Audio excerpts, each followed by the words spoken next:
Hey, what's up, everybody? It's Wednesday afternoon, the middle of the week. That means it's time for some truth.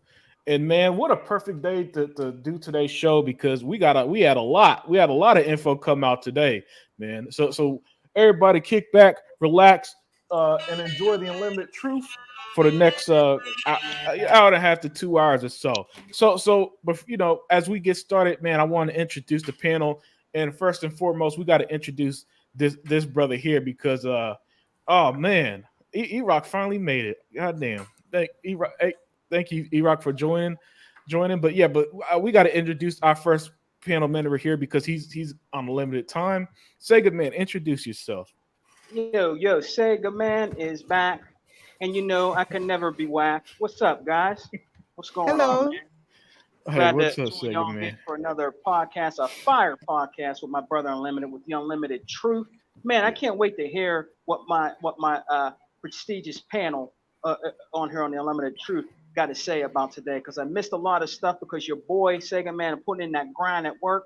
I'm at work right now, and I can stay with my brother Unlimited and my crew here for at least a half an hour on my lunch, man, to rock out and see what's going on today in Xbox gaming greatness. Thank you, Unlimited. Yeah, man, it's always a pleasure to have you. But next up, Tugmaster, introduce yourself. Hey everybody, it's your boy DJ Tugmaster, the original pony killer. I can't stand ponies. So let's just get this thing underway, man. Yeah, that's what's up. The first lady of chat, the Queen of Green, Daya 4568. Introduce yourself. I'm the first lady of chat, and I'm glad to be here today. I'm very excited, and I'll keep it short. Thank you, everyone in the chat, for joining us and for getting your news from us. Yeah, and next up, the man who represent the chat, other Zinc. Introduce yourself, man. I'm not introducing nothing. I'm going in. Hey, what's up, chat?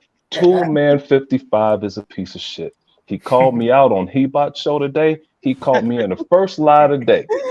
We were going off this 100's boy Xbox has no games pulled up. He started talking trash. I said Starfield isn't coming to Xbox. So when we finish playing Starfield or want to take a break in a few months, we could play Baldur's Gate. And so Tool Man catches me in the lie, said, they'll have Starfield day one on YouTube.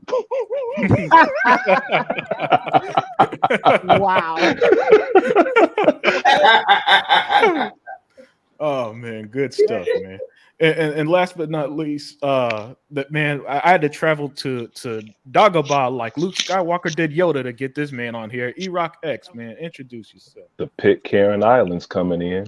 Yeah, Hey guys, this is the artist formerly known as E-Rock X. Can you hear me? loud and Yeah, clear. we can hear Yes, you. sir. Yeah, man. While most small countries have been subjected to a news blackout, I've been subjected to a podcast blackout by my own friends. I've been waiting for links and they haven't been coming through. And I'm like, damn, first YouTube censors me, and now my own crew censors me. But hey, I'm here tonight, man, and I'm here to talk about these topics, and it's great to be here. Yeah, excellent stuff. So all right, let's get it started because today, no, I mean this week is the start of Gamescom, Xbox Gamescom, and Xbox somehow, some way, however they do it, they always have a surprise up their hand, and just these last 2 days alone, um, Humankind from Sega stealth dropped on Game Pass. Age of Empires 4 stealth drop on Xbox Game Pass for the console version, right? We got news of Towerborn looks awesome, man. I was hearing that it was even that it's like an even better version of that game Castle Crashers. Y'all remember that? Yep, Yes. my Yes. kids love Yeah. that game. Yeah, so I that can't wait to talk about this. so that Xbox exclusive Towerborn is playable right now. Um, oh, that's right. Warhammer 40K Dark Tide is releasing August 4th on Game Pass, and that's That's like a week before freaking Forza. And yeah. Stalker 2 again is playable. And so I'm gonna start with you, Sega, man. How does Xbox do it, man? How is it that they're giving us this unfeathered, just so much content to the point where I got to be honest with you, Sega, man, I stopped keeping up. You know, I stopped keeping up because I just can't. But tell me, man, how are they doing this? Man, I'm telling you, these pony bots is having a meltdown, G. They're having a meltdown, man. They butthurt and jealous, man. They just keep bringing us like a buffet of games, man. We're eating good, bro. I've been saying that for however I've been preaching out Unlimited. Yep. We're eating good over here, man. I told you there'd probably be my put on my Xbox Koofy said there'd probably be a surprise, man.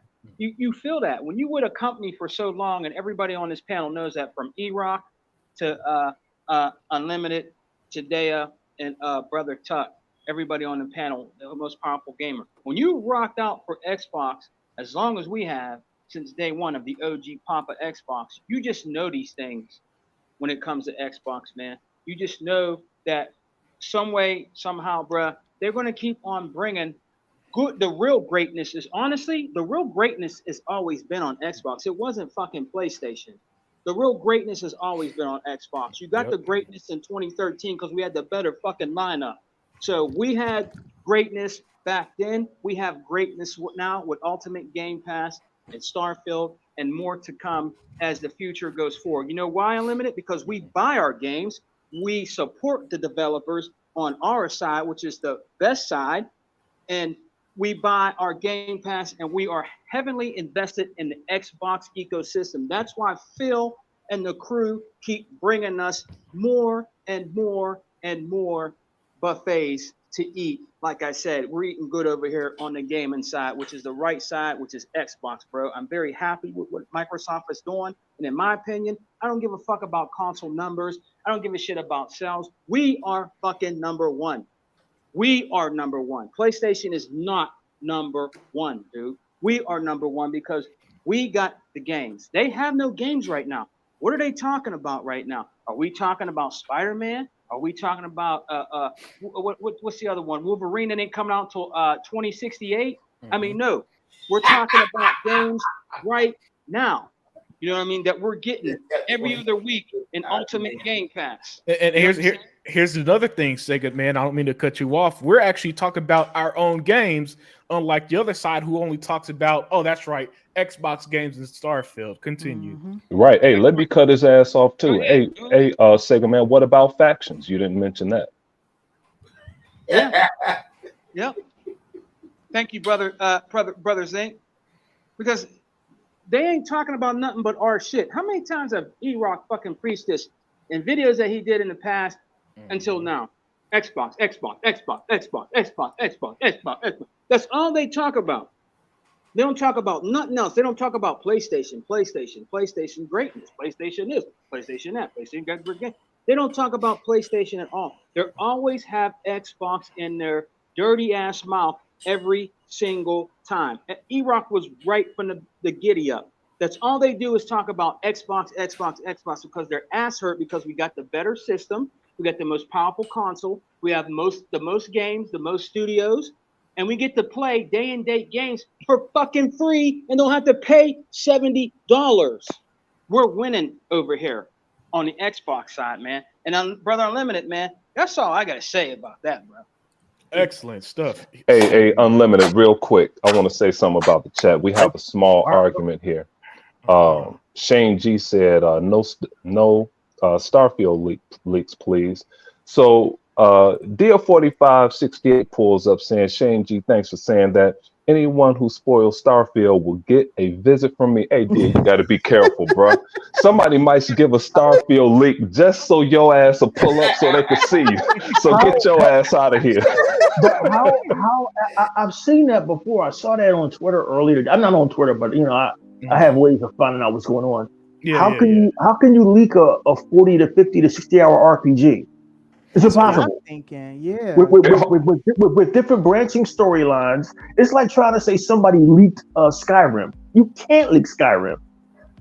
You can leak a version of it because the playthroughs just won't be the same. It can't exactly. be just the game. And funny thing you say that, Dea, because Pete Hines literally said that in an interview he did today. He said I was just about to say 100 that. hours in to start his own over 100. Yeah, over 100 hours, and everybody talked to have a completely different experience. Yep. And he said he hasn't even done anything yet. And I heard that you can direct factions like to Like this was a separate interview of the guy who actually created the quest lines within the game, and he said that based on your decisions, some people can die, some people can live. He said that some factions you can influence the direction of them, and he said that all of this is based on your decisions. Even some of your crew, they might not like, your relationship with them can be strained and stuff based on some of the decisions you make. So this is like Mass Effect on steroids. Yes. Okay. Yeah. Right now, that's gonna be good. I like the way Pete Hines and Todd Howard explained it. Sorry, Tuck, I'll let you speak in a second. I like the way Pete Hines and Todd Howard says it. The game is irresponsibly big. Right. I love that's it. That's just the only way to put it. But Tuck, what were you gonna say? Man, that type of game like that, I really do like, because you got, other words, you got choice to make your crew happy, and some of them can be very irritated about what's going on. So I'm gonna like that type of game. I really am. Yeah, same. Go here. on. No, yeah, man. I said go on. Oh, okay. I still like the first thing I heard about it when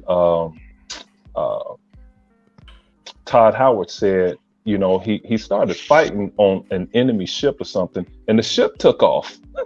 The ship actually took off, and he was like, damn, I get, anything could happen in the game. So, they just took off on his ass. So now you got to find a way to get back. Anything could happen. Yeah, exactly. And that kind of creativity and that level of detail in the game, man, it's unmatched. It's unmatched. That's why it's going to be a game of the generation for a lot of people. It is. It is. It really is. Yeah, and I put on screen, the number of monthly active users from Xbox from 2016 to December 2022, and you see how in 2016, Q1 of 2016, they went from 39 million to now 120 million monthly active users, and that pretty much includes Game Pass, Xbox Live, and everything in between. So just to put into perspective how big the complete Xbox audience is now, and why a game like Starfield is going to be massive. By the way, this graph explains the success of games like Sea of Thieves. That what did they used to say about it, E-Rock? Oh, Sea of Z's, diabetic dog shit, all that crap. Yeah, Wow. there's a reason why 5 years later that game is bigger than every Sony exclusive. All of them. It is. Every single one of them. Hey. Listen, name me one Sony exclusive that have 33 million players, and I'll delete my whole channel. No. And I'll walk off the stage too. Yeah. Hey, let me shout out E-Rock here. So I love nature. My favorite place in the world I'll never visit because I'm not stupid is Mount Everest. Now, I mean, the mountain is majestic. I could just sit and watch things. What? You don't want to see dead bodies and corpses slide down a hill? Hey, E-Rock. Hey, E-Rock, let me jump in here. Slide down the hill as I'm climbing up the hill, dead. Did you see the video? Did you see the video of the white lady like, oh my God. I'm like, why are you screaming? Why are you screaming? This thing you paid $7,000 for. Hey, yes. Hey, and then you're sleeping because it takes days to climb this damn hill, as E-Rock just said. So anyway, back to me saying how much I like Everest. Well, I saw a little bit more, and E-Rock said the most important thing ever some time ago when he said Jim Ryan went to the Pitcairn Islands. Hey, listen. And Pago. Okay, let me write that shit down. I'm gonna look at that shit, look up that. Hey, but anyway, check it out. The Pitcairn, I was watching the most remote places on Earth. The Pitcairn Islands was like 13.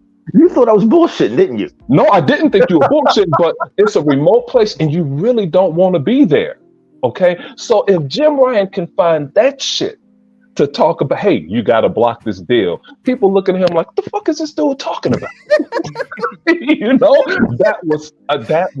That's one of those lingering rap bars where you have to do research. It's like, what did he just say? That was excellent. I saw that about 2 or 3 nights ago. I said, I can't. He went to the Chamber of Commerce of Skagway, Alaska. This dude was on a mission. to stop this deal. I actually felt bad for them. They didn't stop it because every Sony fan and every Sony supporter's their entire eggs were in that one basket of stopping that Activision deal. It was the craziest shit ever. Yeah. Right, Yep. right. But anyway, Yeah. go ahead, man. I just wanted to May I- say that about E-Rock. May I Go say ahead, something Dia. about Towerborn? Because I want to say I'm vindicated.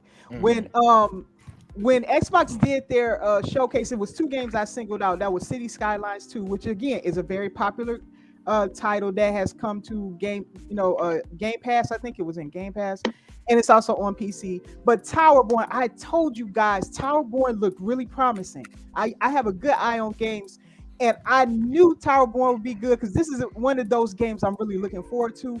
I do not care if a game is an indie, a AA, or AAA. I saw the quality in that game. I am really looking forward to this game, and I think it's multiplayer, like it's cooperative or multiplayer or something. So Yes. it looks really, really good. I was like, wow, it's fun. It looks interesting, and I'm so looking forward to that. I'm glad to hear positive news about Towerborn because I thought it was getting overlooked. And look, I know it was a lot of great games during that showcase, but Towerborn was one of those little gems that surprised me, I guess I would say. Hey, Sega Man, you still there? I'm here, bro. Hey, you hear Dia trying to get out of playing co-op with us on Gears by talking about Towerborn co-op? I'm not. We're gonna have to schedule. We are going to have to schedule. So I'm so bad with keeping up schedules, but yeah, I'm gonna have to schedule something. Yeah, as you see on screen, these are the Towerborn screenshots Look at from that. the gameplay. Oh my Yeah. gosh, you know what? You know what we could do? We could all play a game like this and just have it broadcast or something. That would be fun. Yeah, that's a great idea. I'm sold on the game now. Me You too. know, Me too. I thought Towerborn was going to be like what's that game? Orcs Must Die, where you got to Orcs Must Die. yeah, it's like a defense Oh, strategy game, something like that. Yeah, I know what you're talking about. Yeah, Okay, yeah, but knowing that this game has the type of gameplay I tend to enjoy, I'm sold, man. Thank you, I really thank like you. the art style. Me too. I like the art style. I told you I thought this was when I said Towerborn, nobody else was with me on that, but I'm glad that came through and that people are seeing this game for what I saw. I saw the initial promising things in this game when it came Wow, when it that's was showcased. beautiful. It's a Yeah. beautiful game, isn't it? E-Rock. Yeah. It's a beautiful game. The What is art this? style. Towerborn, the exclusive. It's Towerborn. exclusive to Xbox Yeah. coming next year, Tuck. Okay. It used to be Yeah, and it it's was under the name Project Belfry. I'm sorry, go ahead. Yes, that's right, and you know it's exclusive coming next year, 2024 to Xbox and Game Pass. Mhm. You know, and it looks absolutely excellent, man. It looks absolutely excellent. That looks real good. Yeah. Yeah. Yeah, you know, and you speaking of Towerborn, it's like when that idiot Destin is trying to pry Phil to try and make Phil look a little bad, and he said, "Hey, Phil, do you think you're on schedule to back up what Matt Booty said? There's going to be 4 games per year." Phil's like, "Bruh, we did that already." Like, Yeah. This year. Where's that guy at? I mean, right. He said, "Hey, bruh," Phil's like, "Yo, we did Hi-Fi Rush. We had Redfall, Starfield, Ford this coming, Age of Empires." You know, he's like, You "Hey, know, what you what want us to do?" it's one thing I did not like that Phil said. Look, every Say it. bad game has their fans, okay? If that's how you want to look at He it. shouldn't have said a He should damn not, word. he should not Yeah, yeah. address Redfall the way he did. I felt hurt by that because was I pissed. like Redfall and I have enjoyed Same. it. And I know the game is not perfect. I know it came out with problems, but so did CD Projekt Red's Cyberpunk. There's a lot of other games that came out like that. Listen, Daya, right now the gaming world is pretending to simp over Baldur's Gate 3. That game has had multiple fixes, including one that fixed 1,000 issues. So don't tell me about fucking Redfall. Thank you. When Baldur's Gate fixes 1,000 fucking issues in their updates. I don't want Phil to do that and to toss people out who may actually enjoy that game. Yes, even with the problems, they understand that, but they still might enjoy the game. I enjoyed that game. I understand other people didn't. That's fine by me. I'm not there to play a game for their behalf. It's for me. So what I want to see is that Phil supports the people who did support the game. I could have refunded the game. I did not do that. I stayed with the game. My friends stayed with the game. Zinc stayed with the game. Unlimited stayed with the game. Stand there for us. Yes, the game had problems, but still stand by the game for what it was and the promise that it has, and that Arcane is still working on the game.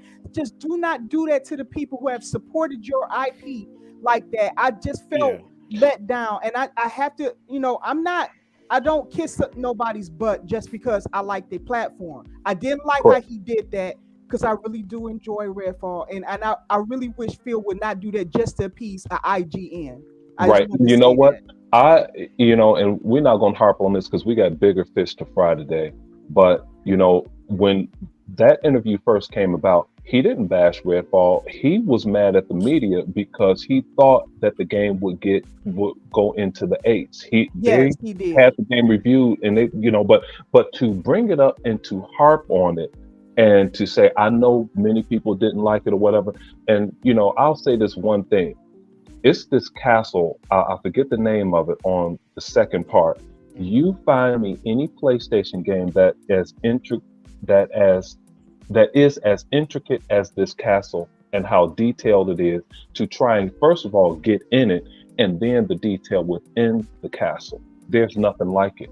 You can't walk around for an hour without a cutscene happening in a Sony game. It's impossible. This game is straight gameplay, and this is what they hate. And I didn't play a little bit of it. I'm 240 hours into Right. it and But just going insane on but this game. that wasn't the problem I had was when he said at one point he was listing out the first party games that Yes. released this year. Xbox. And he Yep. said, I know some of you don't consider Redfall first party. Yep. Why He not? did. He It's did. a first party studio. That pissed me off. No, And it You ruins the misquoted. morale. Go Yeah, ahead. you misquoted him. Okay, When what he did was he say? listening game, he said, he was listening Redfall, and he said, Yeah. he said, what he's, I, it wasn't, He said, it wasn't, I it's know not some. that it's- Yeah, He said, go I ahead, know Jay. some of you didn't like it or whatever he said, something even- to that nature. It was Yeah. that Unlimited. I wrote it down and you don't do that. Thank Even you. when your team sucks, and I coached a lot of kids that absolutely suck, okay? But I don't tell them they suck. You find something that they're good at and you deal with it. And Redfall didn't suck. But by the end of the year, we're playing for a championship. Because my son would say, Dad, could we please play on a good team this year? But by the end of it, I said, look, we play in the championship at the end of the year, right?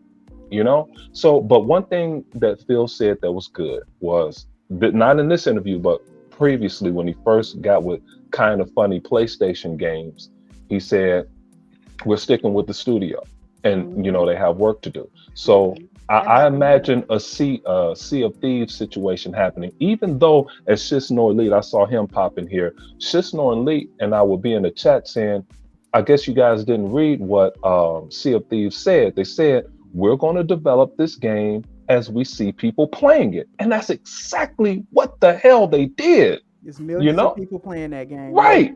They did exactly what they said they were going to do, but go ahead, guys. Yeah. And let's get this. Yeah, man. And I'm with you there, always defend your I'm product. sorry, I just felt hurt by that. I love Phil. I love Xbox. I'm I with feel you hurt there. by that. I like Redfall, so Nobody's above criticism. thank you. Nobody's above criticism. But Tuckmaster, man, you there? Yeah, man. All right, so Tuck, man, to get things back on track a bit. So during this Gamescom, we're just Xbox is just somehow Tuck treating us even better than ever. 2 games shadow dropped on Xbox. Stalker 2 we know is coming early next year. Towerborn we see is playable. Warhammer Riptide we see is coming October 4th, literally a week before Forza on Game Pass. So Tuck, man, tell me, how's Xbox pulling this off? How's the console that we were told has no games giving us so many games, Tuck, that not a single one of us watching this show or on this panel could keep up? Okay, well, let me start by saying this. What's his name? McGaffrey tried to do with Phil Spencer at the interview too. At the end of the interview, he's over there trying to freeze mud about developers, about some of the developers don't like what they do with the Game Pass, and Phil just came out. wait, Tuck, hold on, no. That was when he said Bobby Kotick didn't like Game Pass. That's Right. what that was. Go ahead, Right, Tuck. but he came out and said straight up that we can understand if you got like big like time developers that don't want to be on the Game Pass. Hey, Tuck, I hate to interrupt you, dude, but this is too important. When Destin asked Phil, it's like, hey, Bobby Kotick said during court that he didn't like Game Pass. Phil Spencer said, well, Bobby isn't going to be making the decisions. There you go. He said somebody else is in You charge. go. He said somebody else is in charge. Yeah, he said that too. That Bobby's out the door. He's already got one foot out the door. But more like what I'm trying to say is that I just love what Phil said, because he's over there trying to block him. He's over there trying to catch him in a bind, and Yes. it just came out being real beautiful. But no, but being all there with all these games that's coming to Xbox, man, On you can't complain. I'm sorry. I'm hearing some interference from something. Unlimited is Time. Unlimited is trying to find it. Okay. Where Phil said that. Okay, I I'm mean, having a hard time. To me, what Phil said was right on. I mean, he just said, well, he said it's not really for. He said it's more like for developers who are trying to start out, who's trying to get a name for themselves. And he said that's the reason why Game Pass is doing so good. And he said, plus, we're just not a rental service. People can still buy the games. Yes. They can still buy the games if they want to. And I love that when he said that. I was like, okay, right on. Hey, let me help you out with that one, Tuck. Let me help you out with that one, that you could still buy the games. It's like, I don't trust ACG. Y'all know I don't trust Jez Corton with his stupid ass. And ACG jumped out the window and was like, Starfield, Redfall is the worst game I've ever seen, I've ever played, or whatever this year. I was like, oh, he said that? I got up, went downstairs, pre-ordered the $99 Bite Back edition, and loved the game ever since. So, but go ahead, Tuck Master. Go ahead and finish this shit off. Hold on, Tuck. Okay. Let me get it for you guys. Oh, Make sure that volume's up. Okay. So this is what he said earlier, Tuck. Game Pass does seem to be a bit of a tough sell for a lot of executives, I guess you would call them. Kotick was one of those people that testified to it being a tough sell for him to bring Call of Duty to Game Pass. After closing, how are you going to breach that sort of ideological difference between you both?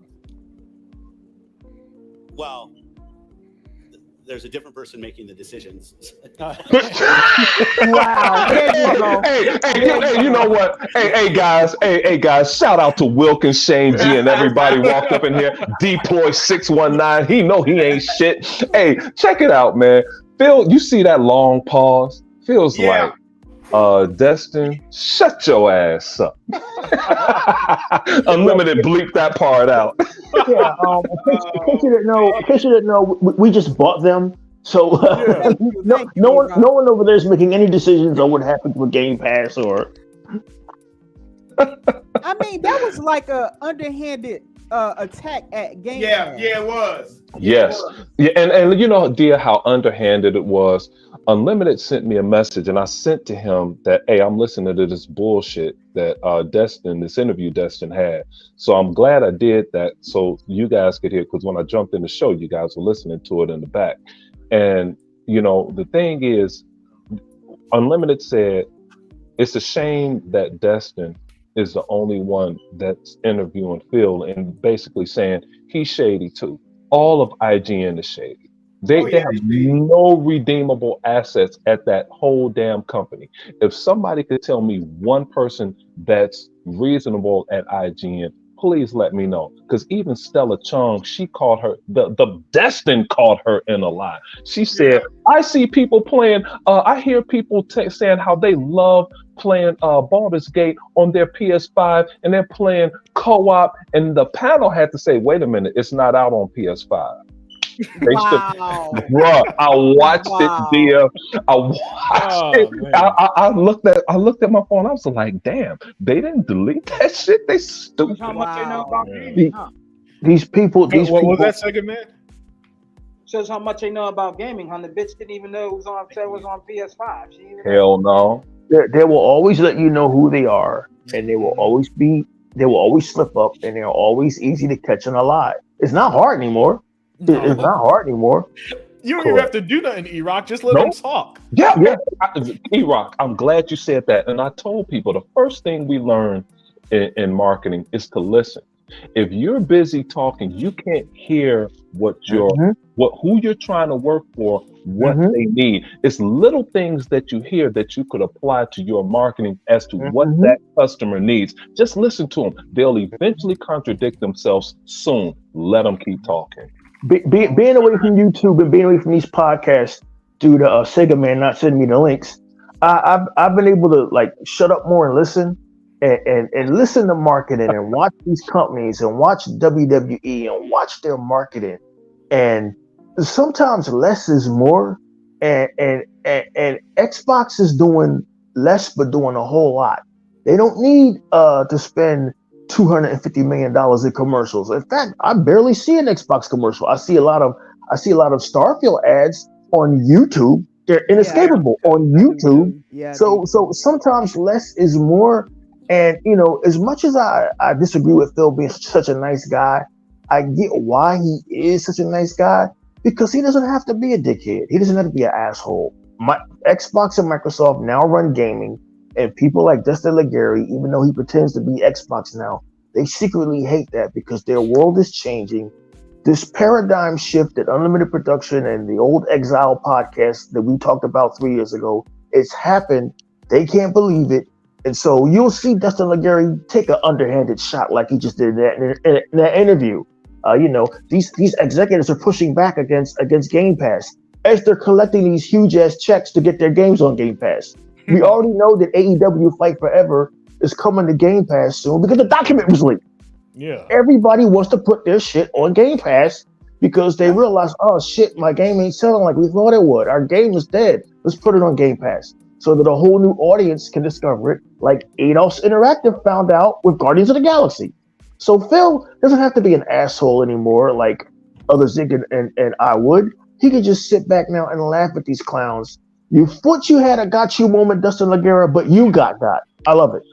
Yeah, and what I also love, and what I also love, that Phil always likes to sprinkle knowledge in his interviews, and so he even broke down why how they're working with a lot of partners, both big and small. He even said, I mean, we just got out of a meeting with another group of games that we're going to be putting on Game Pass. Of these guys who are salivating E-Rock to put their games on the Yes.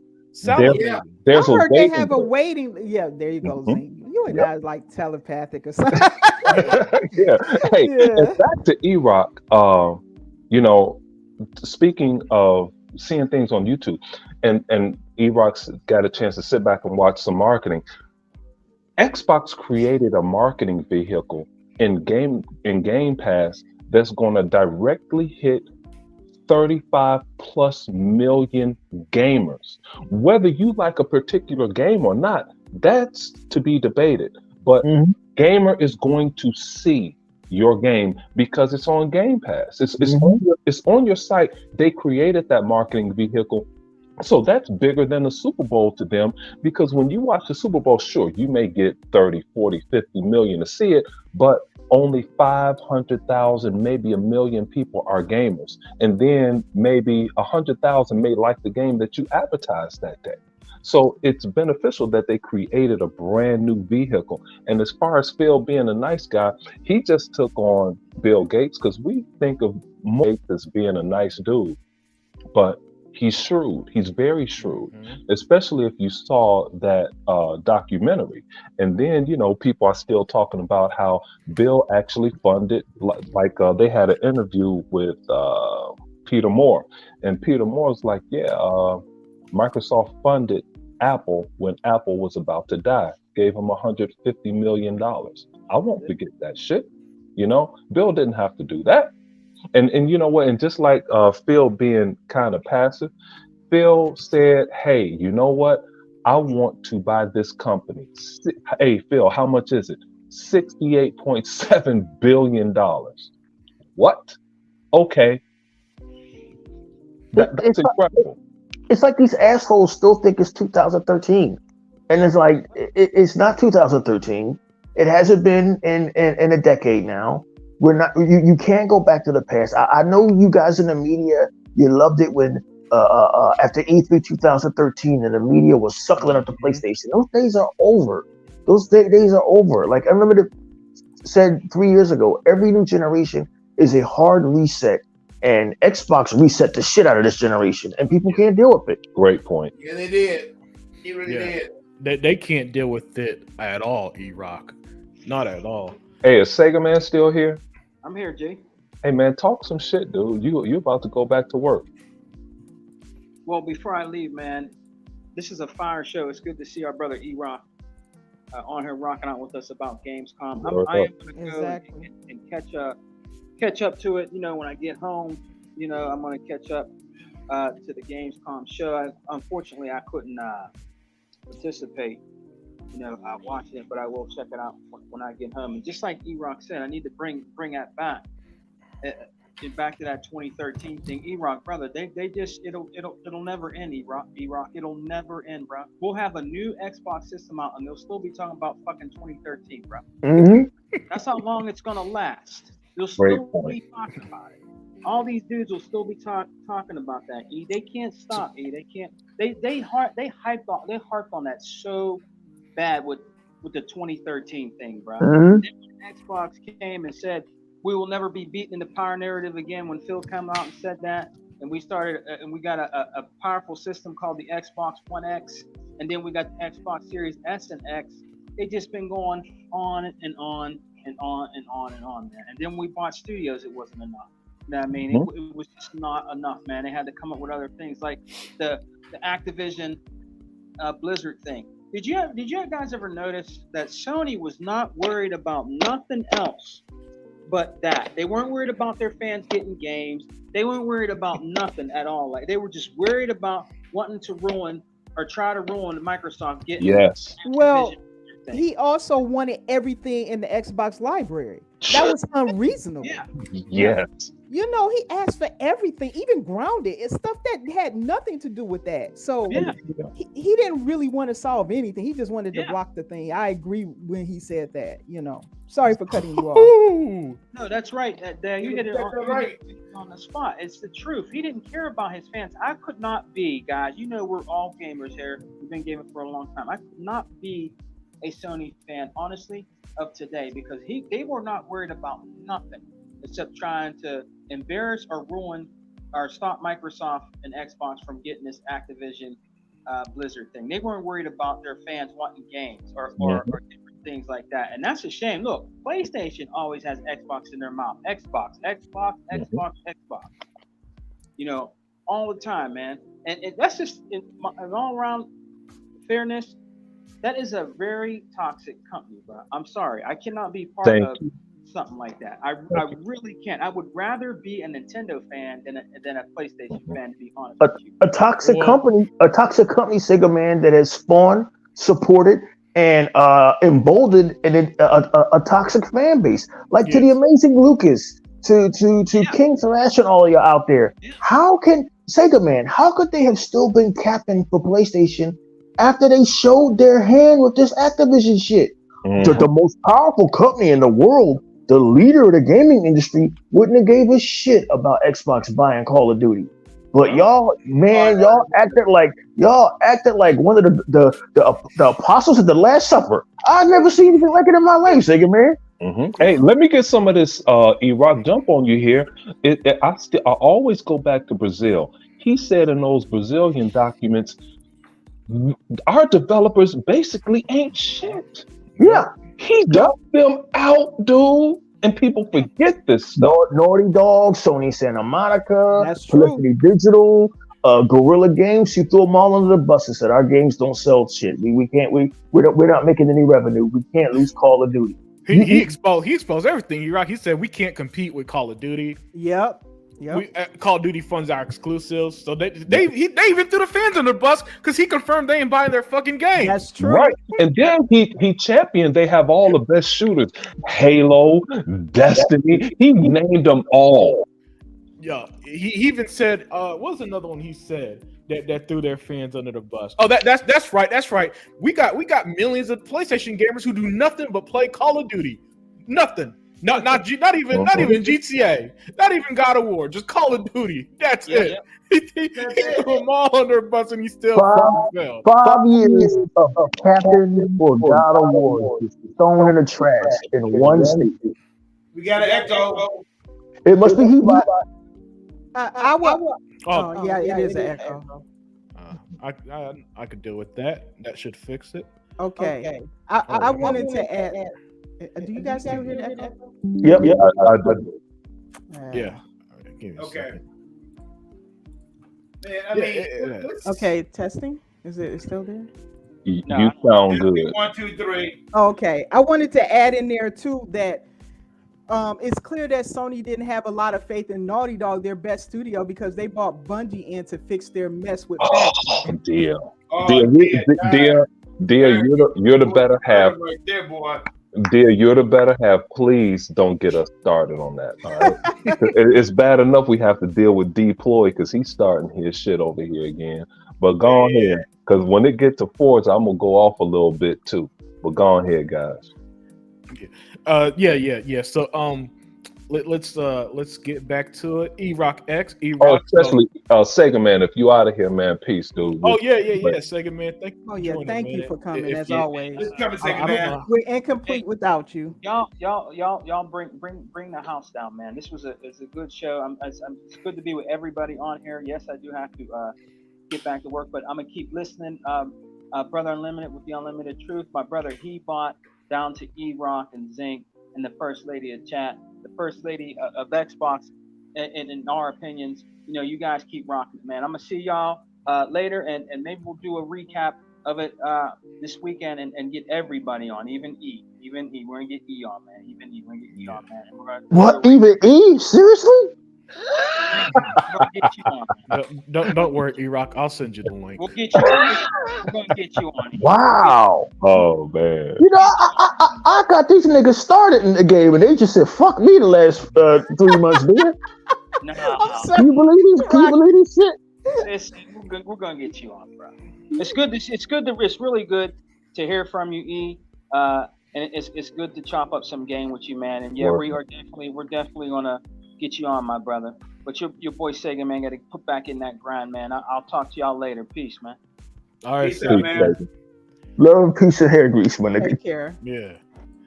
Oh man, always great to hang out with Sega Man. But let's get back to it, ladies and gentlemen, everybody that's watching in the chat, man. By the way, the chat, you guys been fired too. So E-Rock, man, I gotta ask you what I asked Tuck and Sega Man. Answer me this: how's Xbox doing it, man? How is it that they shadow dropped 2 games on Game Pass on yesterday, and then we get Towerborn, Stalker 2, Stalker 2, Warhammer, Forza, All right. Starfield, all that games comes, man. And I mean, how did we reach the point, E-Rock, where Xbox has so much content, none of us could keep up with it? 2017 to 2018, I believe, when Xbox went through that drought, when Scalebound had got canceled, and my game I was looking forward to that I actually played and enjoyed and was pissed about, Fable Legends, had got canceled. Yeah. And I made a video saying that I want Phil Spencer, he should be fired, he should be removed from his job. Turns out that I don't really know anything. And it's good to admit that sometimes you don't know anything. That maybe the fuck you should stay in your fucking lane and just be a bus driver or make pizza or walk dogs or whatever the fuck it is you do. Because while they were going through that drought, Phil Spencer had identified a problem at Xbox. They didn't have enough first-party studios or third-party studios as part of Microsoft's portfolio. So while everybody was doing backflips and banging the drum about God of War, Spider-Man, Xbox has no games, unlimited production. Hey, others out of Zig, Xbox has no games. Hey, Dia, can you play Spider-Man? Well, all that was going on. Phil Spencer was going out here making deals. Right. He was going out here making deals, man. He was probably having talks with Todd Howard and Bethesda then. We wouldn't know. These deals take years to go through, right? So Phil Spencer was going back and forth to Japan. Like, why is this guy going to Japan? Why is he? I was one of the main dudes saying, "Yo, Xbox, cut your ties with Japan. We don't need them in their Jap crap." Phil Spencer didn't listen to all of that. Okay, he didn't listen to all of that, and that's why the relationship with Sega is getting stronger. The reason why we're here today and why Xbox has shadow dropping all these games, and to answer your question, all of these games are coming to Game Pass day and date, is because Xbox realized what their strength was. Their strength wasn't selling you a box. The box is a Trojan horse. It's always been. It's a Trojan horse to get you to buy their games. We need you to get our software. We need you to invest in the ecosystem. What is the ecosystem? 2017 Game Pass. Everybody had their questions. People that I like Kenny Jago, or what is this? Oh, they don't have enough games. I said when Game Pass dropped, and sadly, a guy from Great Britain I'm no longer in contact with for dumb reasons named Andy Mack, he gave me a free trial of Game Pass. And I said then, this is goddamn brilliant. Access to all of these Xbox titles that I could play. Little did I know in 2018 they were going to start dropping exclusive Xbox games day and date. They were onto something. And Game Pass started growing, where everybody was going on about Spider-Man and God of War. And not Phil only that, was building something, unlimited production, and that's why you see what's on the screen. All these surprises. Phil, not because I want you to lose your train of thought. Yes, Phil sir. Spencer was building this ecosystem, turning it into this monster.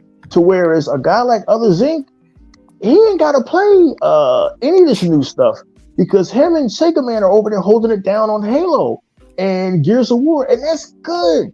You got Dia excited about that game she was talking about with those four characters. Yeah, Towerborn. Good. You got people excited about this little new RPG coming out called Sea of Stars or something. That's good.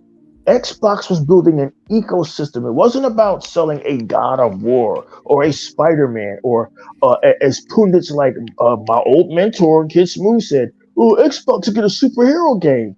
Like, listen, the industry is bigger than that. That small minority of people that are going to play Spider-Man. That's a small minority. There's a huge a majority that's going to play Towerborn.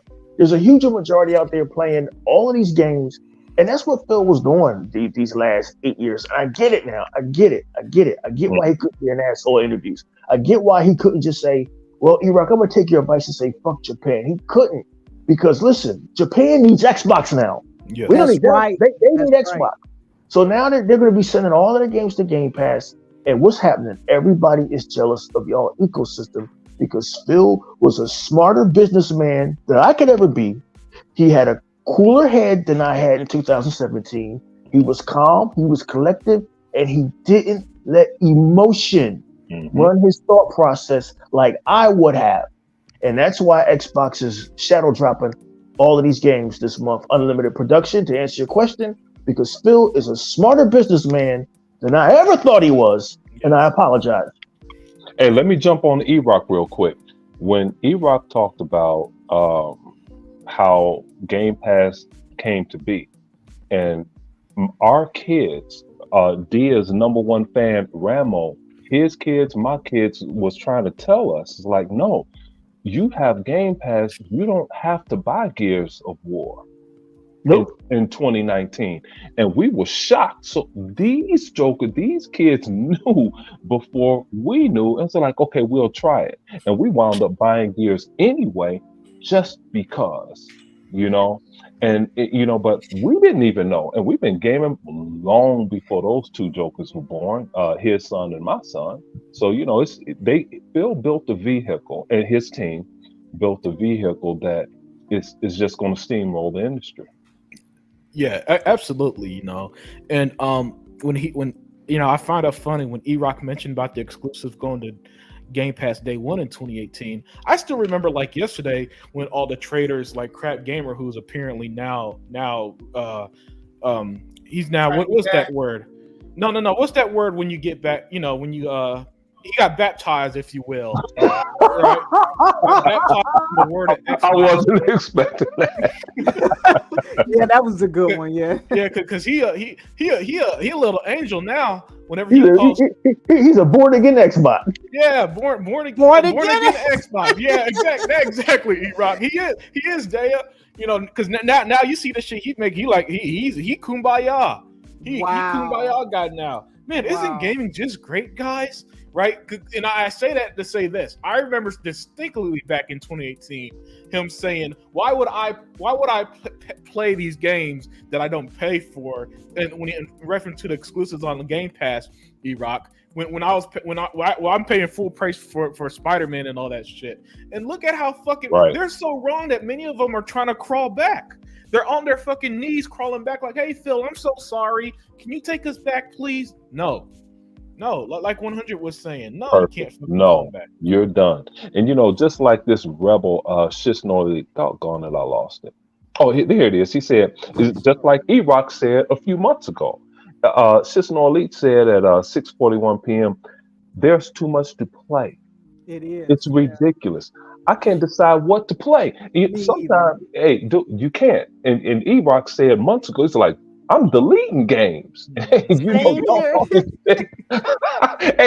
dear, you talking that? I have to delete some games to make room for Age of Empires 4. Yeah, I heard, man, that some people are downplaying that. I say there's a big deal when you get a game going either way. If it was a console exclusive coming to PC or a PC exclusive coming to console, that's a big deal because that means you missed out on something. I know I've been excited for either or, and I'm just like, Age of Empires is a fantastic brand, and Xbox ought to be congratulated for what they've been able to accomplish by being able to bring that over to console. Correct. I just want to say that. Yeah, and they did a great job with it too. Said Unlimited because Phil said it even beat Unlimited Productions' Hi-Fi Rush game. It's more people playing. It is. Yeah. It actually is. Yeah. And Unlimited didn't like that.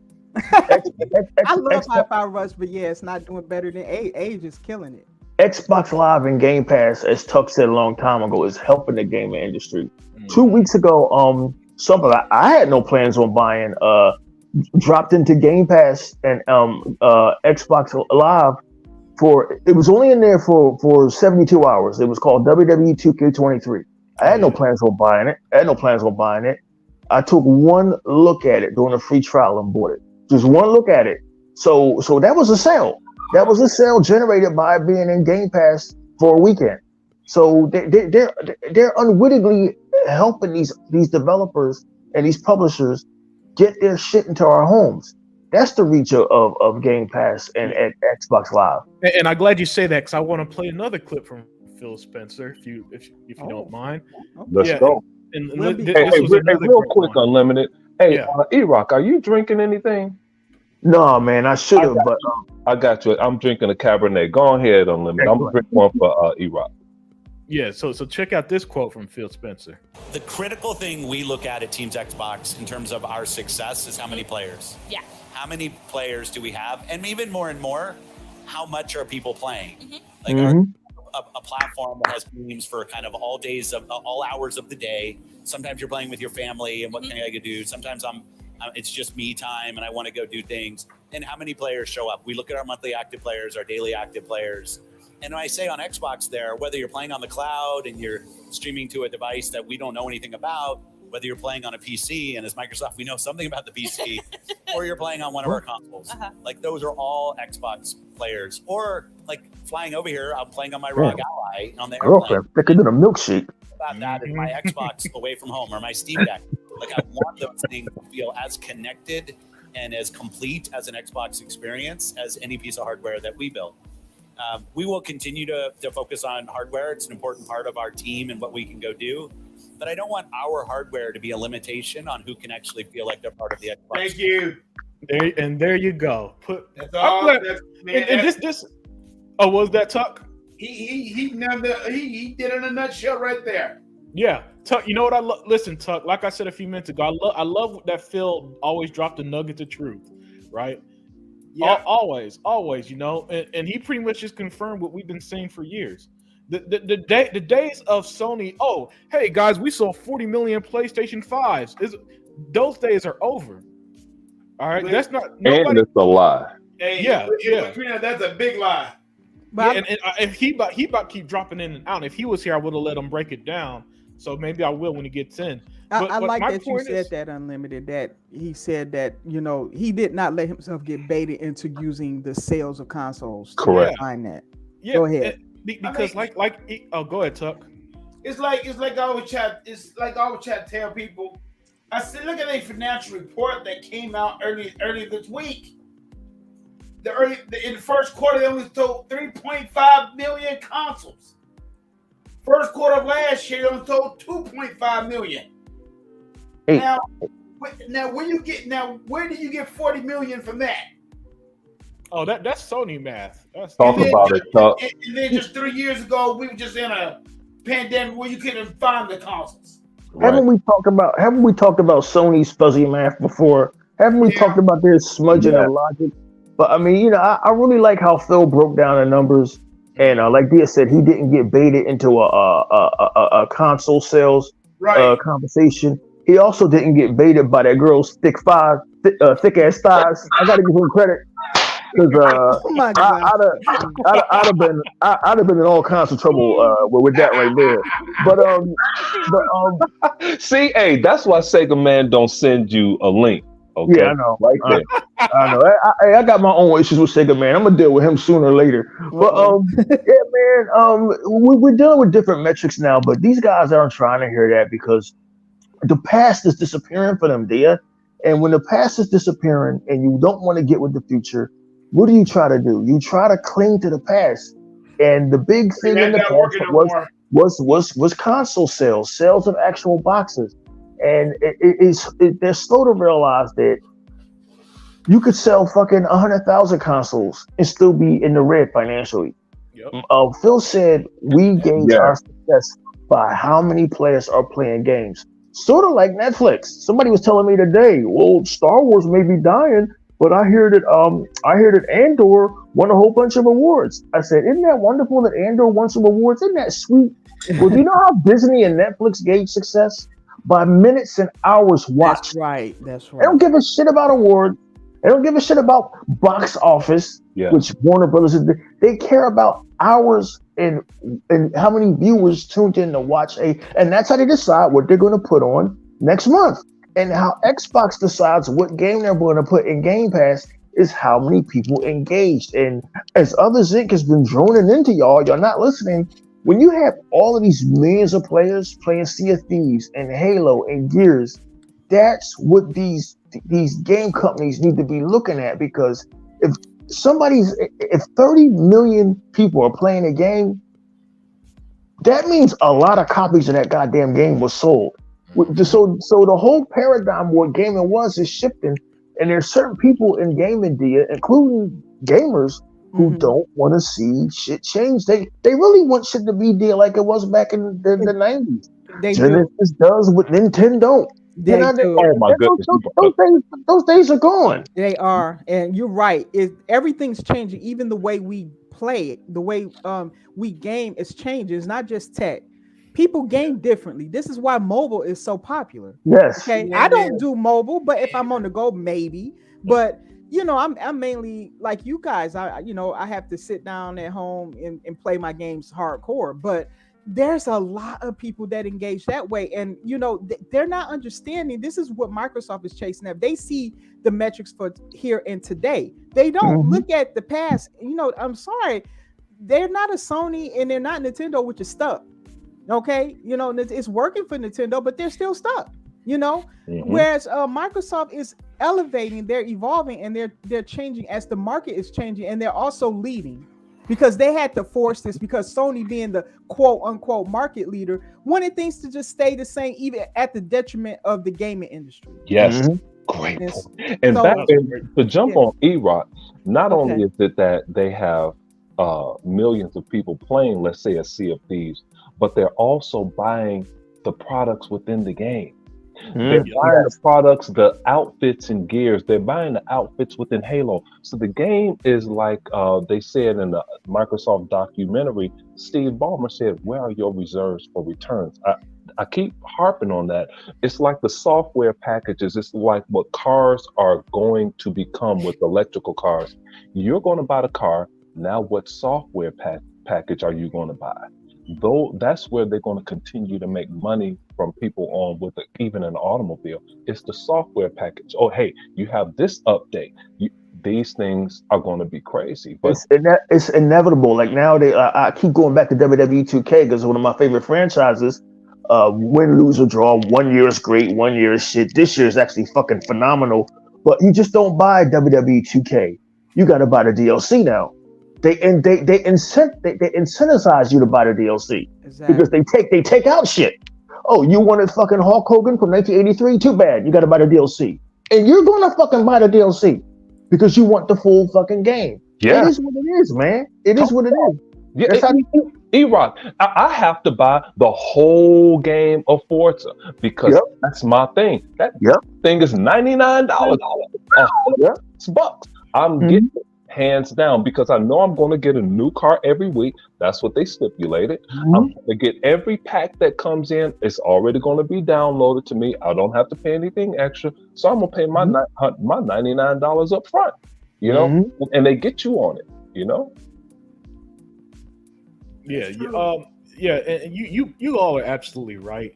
You know, and it's just, to me, I just love that feel. And this is another thing I like about Xbox brass in general is that they actually talk to their audience, unlike Jim Ryan, who hides under a rock, right? Right. And is nowhere to be found. Like Spider-Man comes out not next month. Unlimited, you gotta harp on that.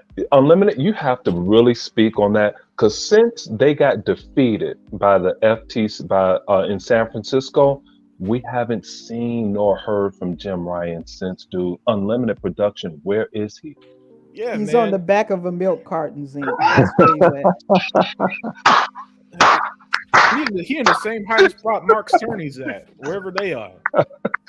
100 got him. They in the back room somewhere in a dungeon. Yeah, man, because they don't talk to their audience. They don't do shows. They don't do interviews. They don't give them nothing. And Sony, and it's like the less, you know what? It kind of remind me of dating some women when I was young, where the less you do for them, the more they try to cling to you. That's how they are, man. Unlimited said when he was young. Yeah, no, I know, Zink. I know.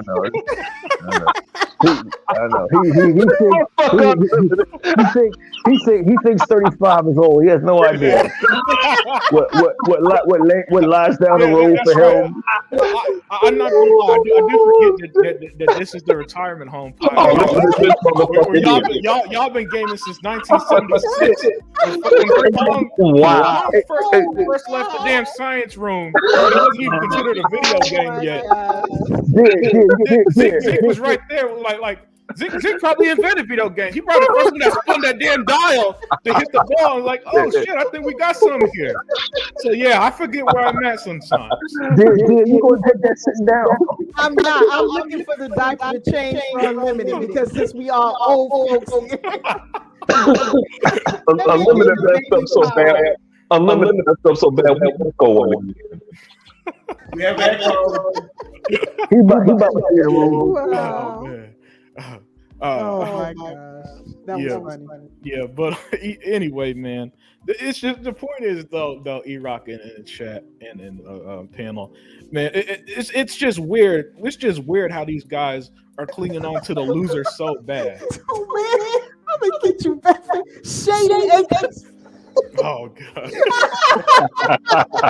What happened? It's two, man. Yeah, who's echoing? Well, put up his comment. Acres Production. Unlimited, you got echo. Yeah, my bad. That's right. That's right. It does echo when I It's play a video. Oh, Yeah. It does that whenever whenever I play a video. and shout out to the people. Metal Face Doom pulled up, Jay Dizzle, and a few others pulled up in here. Yeah. Oh yeah. The chat's been fantastic. But Daya, let me ask you this, and then we're gonna go on to our next topic. So Daya, like I asked Zink, Sega Man. You ain't worth shit to a man 55. No. Something else. Oh, he said he 48 himself. Look at him talking. I'm sorry. Go ahead, Unlimited. I'm just. Yeah. So, Day, I gotta ask you. Since you're the queen of green, the first lady of chat, how do we get here, Day? How do we reach a point where Xbox has so much content we can't keep up? How is it that Day, all year, just this year alone, they did a show in January, they did a show in June, they're at Gamescom, they're going to be at Tokyo Games Show, they're releasing Starfield next week, they're releasing Forza next month, they just shadow dropped Age of Empires 4 after shadow dropping freaking Hi-Fi Rush in January. Daya, how did we reach this point where Xbox has so much that you just throw your hands up and just say, you know what, screw it, let me just enjoy what I can before I die? Well, first I'll say that the year of 2022 was probably the pony's worst nightmare and the gaming industry, because Microsoft had a lot of stuff ready in the gun, and that was a year for both first party and third party that a lot of people couldn't make it due to the after effects of COVID. It was still in effect in 2022. So it led to a perfect storm for Microsoft. Microsoft was going to come out with this stuff anyway, but all that did was, the pipeline now is just stuck. There's a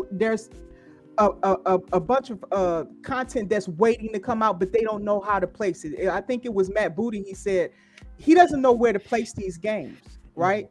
Because he knows there's more games that they have that's in that pipeline now that they know what to do with. And you're seeing that now because they had a game they could just shadow drop in Hi-Fi Rush. Nobody even knew that game existed. Yeah. Bill knew. He knew that game was ready to go. He didn't, but that game was that ready, that polished. Because you and I know Unlimited, because you and I bought the game. I don't know if the others did, but you and I bought the game. I watched Unlimited play it. Okay, you watched them play. Yeah, so if you know that, Eaton watched it like it was a feature film or some shit. It is not a bug in that game. I never ran into even a single bug in that game. It was the perfect launch out of any game this year. I'm talking about up until now. We don't know how the rest of I didn't run into any bugs in Redfall. Now I've seen bugs. I've seen bugs on bugs. the PC side, not the console. That's right. That's right. Well, E-Rock, Dia, we're gonna let you go, but E-Rock, you missed it. But Dia has a 9090, and those PC people had some bugs. But I ran into 5 times where I saw a vampire that would not react. But I played over 5,000 hours in Gears, and that happened in Gears. Okay. And I want to let Dia get back to what she's talking about. That I've seen a vampire that does not react. People, for those who are listening in the audience, when you play Redfall and run into a vampire that doesn't react to you or doesn't see you, that's called a glitch, right? A bug is when you play in WWE 2K22 and the motherfucking arms start wiggling around like spaghetti. A bug is when you play in WWE 2K22 and the screen goes black. Mm-hmm. You can hear the game still going on, but the screen is black. And they never tried to fix it. Right? Well, E-Rock, why would you buy WWE 2K23? Because I'm stupid. Go on, please. Continue. Okay. No. You might as well. I'm gonna let you continue. But also in Baldur's Gate, crashes all of the time. Yeah, I heard. Wow. No one says anything. E-Rock. Wow. Because they need for it to be better than Starfield. That is the reason why. I'm gonna let you go, Deal. Yes, go ahead. Yeah, E-Rock. I thought, and the reason we know about this is this one guy we listen to every now and again. His name is Mav from Fun Speculation. He and Pong Soul said, "Yeah, man, I got to keep saving because the game crashed too much." Wow. See, at least those guys are true Xbox guys. Mav absolutely is, because he's a Halo fan. He's a huge Halo fan. Right. And even they say some things I don't like, but hey, we're not going to agree on everything. But they'll tell it. And they told the truth. Hey, look, this game crashes. Our bad, dear. Go ahead with your speech. So the reason why I'm telling well, plus you gotta look like this too, y'all. I mean, hell, that game. I mean, let's be honest. We know that game. When that game go to the PS5, that game's not going to sell. Let's just be honest. Tuck, stop it. You starting a new can of worms here. We're not ready for that because I'm gonna go off on that. Let me get through. because we know that if all the PC people playing it already, that's who's playing it right now. It's a PC game. That's console. People don't play stuff like that. It's a PC game. No, they don't. No, they don't. So you mean to tell me, Tuck, that they needed something to compete with Starfield so bad that the PlayStation fans gravitated to Baldur's Gate 3, something they don't even play? No, Tuck. No, you're wrong. They won't get it until the same day that Hey, Tuck. Starfield come out. Tuck, let me correct E-Rock. E-Rock, no, it's not the PlayStation fans. It's the media that's trying to arrive. Go ahead, dear. I'll let you. It's both. Absolutely, it is. You got the extreme PlayStation fan, but most PlayStation people haven't even gotten their hands on Baldur's Gate. When they actually see the way that game plays, they may not like it. A lot of them may not like it because it's hardcore D&D style CRPG. Unless you turn-based, that before, turn-based, It was a turn-based game. And turn-based, and I have done D&D, so I'm familiar with how to play with that, and it has a lot of rules to it. It's like it's a restrictive type of gameplay, but if you're used to doing that stuff and you're used to playing that, it's not a problem. I'm not saying the game is bad for being that way, but I don't know one game I can point out that's like that on console. I can. Yes, I can. It's Unlimited. Please don't say anything about me, okay? Can I get that from you? Don't say anything about me. Got but Halo Wars. Halo Wars. Oh, shit. Halo Wars is an RTS game in the same vein of Baldur's Gate. Yep, it is. Okay, and Halo Wars had a millions of people playing that game. Okay, hey, let me help you out, dear. Sega Man is gone. Sega Man's favorite, Destin Legary, said this to Phil Spencer today. Damn it, I lost it. Where is it? He said, Baldur's Gate has taken the world by storm. Hey, I'm not done, E-Rock. He said, it's taken the world by storm. Is it taking away from Starfield? You didn't ask that stupid ass question. There you go. Okay, go ahead. I'll let y'all go. I just wanted y'all to hear it. Well, let Dea go because y'all interrupted her 600 times. Yeah, we're sorry, Dea. Yeah, we apologize. Okay, I'll finish this point that I said earlier because I know people forgot. I was bringing up 2022 because that caused a catalyst to where Microsoft had more games to place. This is why they were able to show so much during the showcase. And they're still holding things back because Phil has said they're holding things back. Okay. And I don't think that they're exaggerating when they're saying that. I think that what that year did is it pushed them back because Stalker was supposed to come out that year. I think Replace was supposed to come out. A lot of third party as well as first party got delayed. So now we're getting Starfield. Redfall dropped this year. Real quick, dear, Phil did answer that question with COVID did delay things, and we're starting to see the delays of COVID right now. Go ahead. Right, exactly, and that I know that's what it was because the results of COVID wasn't going to go away overnight. Even though people were impatient and upset, even though, in my opinion, Game Pass did well for that year for us. Still, you don't have the first party. Yeah. So now they're getting the first party. Okay. So why is everything coming out now? It's because that backup is starting to now come out. There is no stopping it at this point because what should have came out last year has come out this year. So therefore things got pushed back. And so now Xbox will always be ahead by a year. And also, in my opinion, the games, they're even giving us more games than we asked for. We didn't ask for a Hi-Fi Rush. Nope. And I'm of the belief that it's a high chance that Stalker 2 could drop this year. Hey, dear, we didn't ask for Age of Empires 2. That's right. Yep. Age of Empires 2. And that's, again, that some people don't count that, but you have to, because it's just like when I told you guys I never played a first party PlayStation game, even though I owned a PlayStation. Don't ask me why I didn't. I just didn't. Okay. But when that stuff dropped over there to PC, that was like a new experience for people on PC. Who never played, because there's a lot of people that don't have a PlayStation on PC. They don't have any of it. They just got a PC. So that's a new experience for them. The same goes for people on console. It's no different for a person on console. So a game that we're used to over here having RTX is that because they make use of all the keyboard keys and everything. Now you can have that stuff on console. That's fantastic.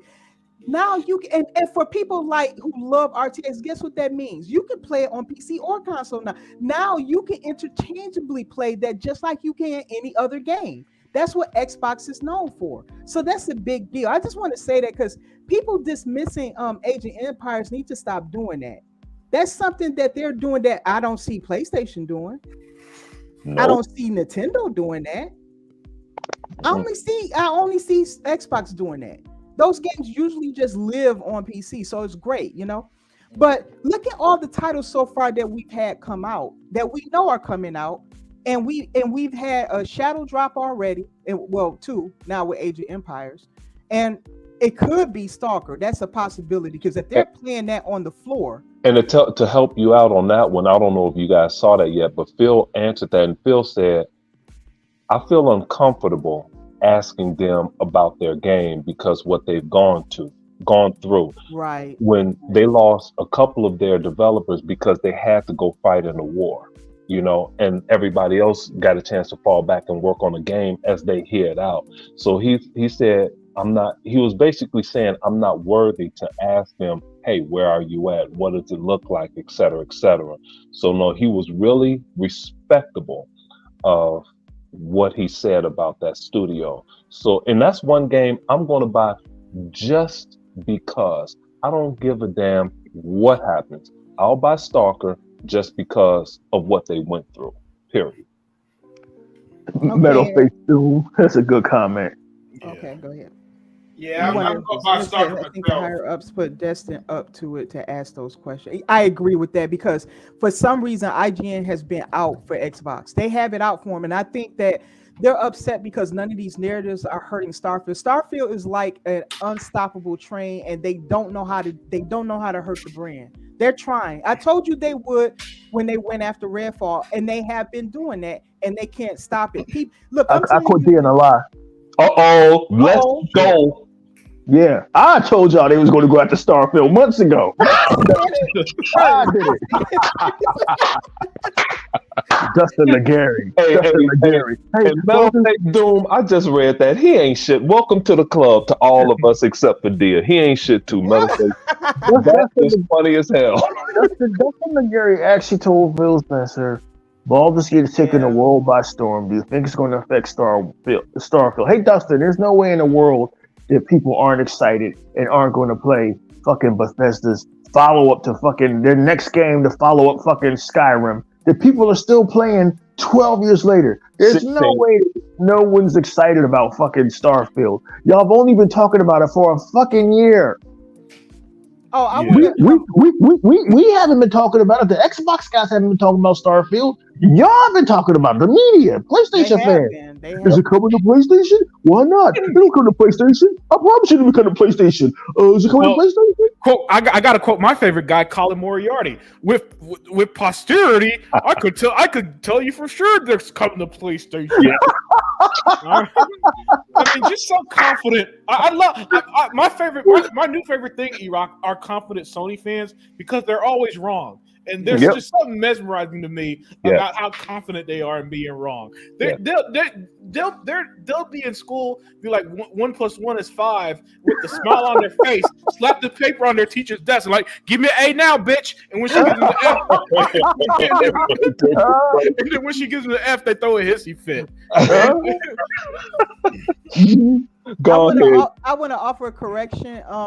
Deploy and Hell Hydra said that Stalker 2 is coming out in first quarter of 2024, but that's fine. Like we have. Well, I mean, look at all the games we got. Listen, we're not going to be able to play freaking. Listen, a lot of people are not going to be able to play Riptide because Forza comes out like a week later. So, hell, matter of fact, Assassin's Creed Mirage comes out literally one day after Riptide hits, and it looks crazy. Yeah, it looks fun. Unlimited also Forza comes out that same time as Assassin's Creed. About a week later, approximately a week later on October 10th. No, October 5th. I'm early access is October. Oh my goodness. Oh my God. Same Hey, day. hey, That's shout the out, same day. Wow. shout out to Hail Hydra. He didn't want to say it because he was trying to play as E-Rock would say he's trying to be nice like Phil Spencer, but Hail Hydra said at 7:04 p.m. he said Quake 2 because Oh, that's right. Quake they 2. threw that Oh, at that's him. right. That's right. They That was did a Shadow Drop too. phenomenal job on Quake 2. You got to give kudos there. Yep. What they did with that. Yeah. Yeah. That's why that phrase "Xbox has no games day." It's they just, as E-Rock said months ago, they just say it out of spite at this point because they got nothing. And because listen, a decade ago, that every single narrative from 2013 on is dead. Hell, Yep. I'll even go as far to say, Daya, some of those narratives Sony is guilty of doing. Yep. Yeah, you're right. I would agree with that. Because they seem to, the ponies seem to parrot what they say and vice versa. Like they, yeah, I agree with that. I would say I'd agree with that. Hey, y'all didn't hear that? Dia said they parrot. Those don't Yeah, like a parrot. Yeah. No, she's right. She's right. No, I know you laugh, Zink, but hell, I've even seen it in this own chat when they used to try to plug the chat. They literally just say verbatim what somebody Same else will thing. say. That's Word for exactly. word. Absolutely. They're not even smart. The only people they don't quote word for word is Colin Moriarty because his vocabulary is too high for them. Other than that, Yeah, way too high. yeah. Other than that, they be quoting them word for word, man. Xbox has no games. Game Pass is not sustainable. Yeah. What else are they be saying all kinds of dumb shit. There's one guy who used to come here saying Xbox Series X sold 12 million, PS5 50 million, and just nonsense. Yeah, but how many losers people are do. playing? That Yeah, I mean, plus, say that. and plus, if you think about it, when you get Forza, if you get it the $99 version, you get it 5 days. You get it 5 days in advance. Yeah, and you know what, Tuck? You don't even have to get the $99 version. It's the $35 upgrade. Yeah, just get the upgrade. Yeah, but if you get the $99 version, it gives you every update that's coming to the game, and you'll never have to pay for it. And I got to shout out Shisno Elite. He and I are sort of the same. He's a piece of shit. I'm a piece of shit, and we can't wait for this game. I heard the gameplay a gameplay video had dropped. I haven't seen it yet, but I gotta find it. Yeah. Oh, it's beautiful, what man. game? It's beautiful. It's a beautiful game. Forza. Oh, and it's definitely different because you definitely got to balance out the tires and all that crap, man. And you have to see the 4K version of whatever it is you see about Forza. And the thing is, I got to see that because I haven't seen it in 4K yet. I've just been hearing about it. And they do this ray tracing on track too. Metalface still be funny. Another thing too, fellas. You know when they was talking about hold on, Tuck. One second, Tuck. Metal Face Doom. The new phase is PlayStation has no games. Literally no games. Yeah. That's true. They got nothing over there. Metal Face. That's true. He said Dreamcast guy's face looks like a McDonald's McGriddle. I didn't even catch that. Oh my God. I didn't even catch that. E-Rock, that's something that you missed. Dia's seen it before because Dia and I, we clown in some chats around here, and they have been killing Dreamcast ever since he started hating on Xbox uncontrollably. Man, the Xbox crowd has been, and this dude, J-Rock is a problem. This dude is very dangerous. So good, though. He is incredible. He is very dangerous. You don't want him as your enemy. You know, another point I want to bring up too. Yeah. Now, is that strange how all these people talked about how Boulder Gates couldn't get on? Why the reason why they didn't put on the PS. I mean, on the Xbox Series S because of the split screen and everything. Now, wait a second. Now they seem developers having a hard time doing it. Okay. Now, Phil Spencer addressed that too. Go on, I'm gonna find. Just listen to what I got to say. What I got to say is this. Okay, there's a game called Immortals that just came out today. Mm-hmm. It just came out this week, and it's using Unreal Engine 5. Mm-hmm. And I mean, the game runs good on the Xbox Series S. Oh, Tuck. So let's close this narrative that the Xbox Series S don't have enough power. Tuck. It does. Tuck. That game, Immortal of Avium, it has higher frame rates on the S than the PS5. Yeah, it does. Yeah, it does. Can I just want to address Tuck. You've been in the game long enough to know that anything that comes out of a Sony media or Sony fans' mouth is a lie. And how you know it's a lie is because the Unreal Engine 5 Matrix demo runs on Xbox Series S. And so anything that comes out of their mouth is a lie. Oh, they can't run on the Xbox. I know that. I mean, I don't believe none of that, but I just want to bring that up because they're talking about all the Xbox Series S is holding things back for the for the Xbox Series X. I said, dude, you just talking about split screen? Dude, I didn't think people did split screen no more. I'm serious. Hell, I've been gaming all my life, but hell, the last time I saw somebody do a split screen, maybe the 360 era. That's the last time I've seen it. So it's actually the PlayStation 4 that's holding things back because every game they release has to come out on that too. Every narrative they bring up is actually referring to them. It's so bizarre. I'm just so glad to not be a part of that ecosystem and be around any of those fucking lunatics. Yeah, that's true too. I mean, they still play the narrative that the PS4 is all this and it's not that no more. So I would love to interview the Dreamcast guy. I have so many questions for him. Like, dude, why do you call yourself Dreamcast guy when you never actually talk about Dreamcast? Why do you suddenly hate Xbox so much? Like, are you going to play Starfield or Spider-Man? And do you realize now that Rite Aid sells shit for that acne? I got so many questions I got to ask this dude, man. That interview, I got to make that happen somehow. Yeah, man. That I mean, maybe if you get on his, if you get on his little video thing, you can comment in his comment section, saying, what's going on with you, man.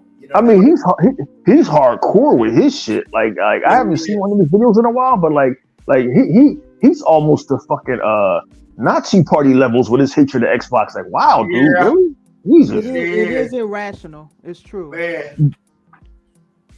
Yeah. Hey, speaking of hatred of Xbox, E-Rock brought this comment to my attention earlier, and this was from a guy. I'm not familiar with this Karen Joviev guy, but he said, "I got to be real here. I have posted love to Sony for years, and not once was there any Xbox fan attacking me for it. I post love to Xbox and celebrate the historic release of Starfield, and I'm getting attacked left, right, and center by none other than PlayStation fans. I'm getting DM of threats of spoiling Starfield for me with actual spoilers. I'm gonna have to stay away from my inbox until release, guys. This is so childish." Yeah, welcome to the PlayStation community, and this is what we told y'all for years, man. They're a cult. They're weird. They're grown. They're a bunch of 40-year-old children. Because I don't think I've ever seen. I rarely even see them at my age doing this shit. It's always like fucking grandpas that are out there doing the weirdest fucking shit when it comes to PlayStation for some reason. So I call them 40-year-old children. For years, I've said, me and Hebot have been monitoring this for a while, going as far back as the PlayStation 2. But it really started with the PlayStation 3. Something happened that 7th generation, I believe. Something happened with that generation. Something about the Xbox 360 being announced just fucked their heads up. And I just don't know what the fuck happened. Something happened that generation when they went around saying that the cell processor and the PS3 was going to destroy the Xbox 360. And when it didn't happen, unlimited production, they were never the same ever again. So when 2013 happened and Xbox, thanks to the media, stumbled at E3 2013, they had finally had their revenge. But then something weird happened. Their hatred of Xbox became like this obsession. And I've never seen anything like it before in my life. I've never seen Xbox dudes hanging out on Twitter all day. I've never seen Xbox dudes doxing other people. I've never seen Xbox dudes in the emergency room at their job taking pictures with their pants down, showing their buttons, saying PlayStation sucks.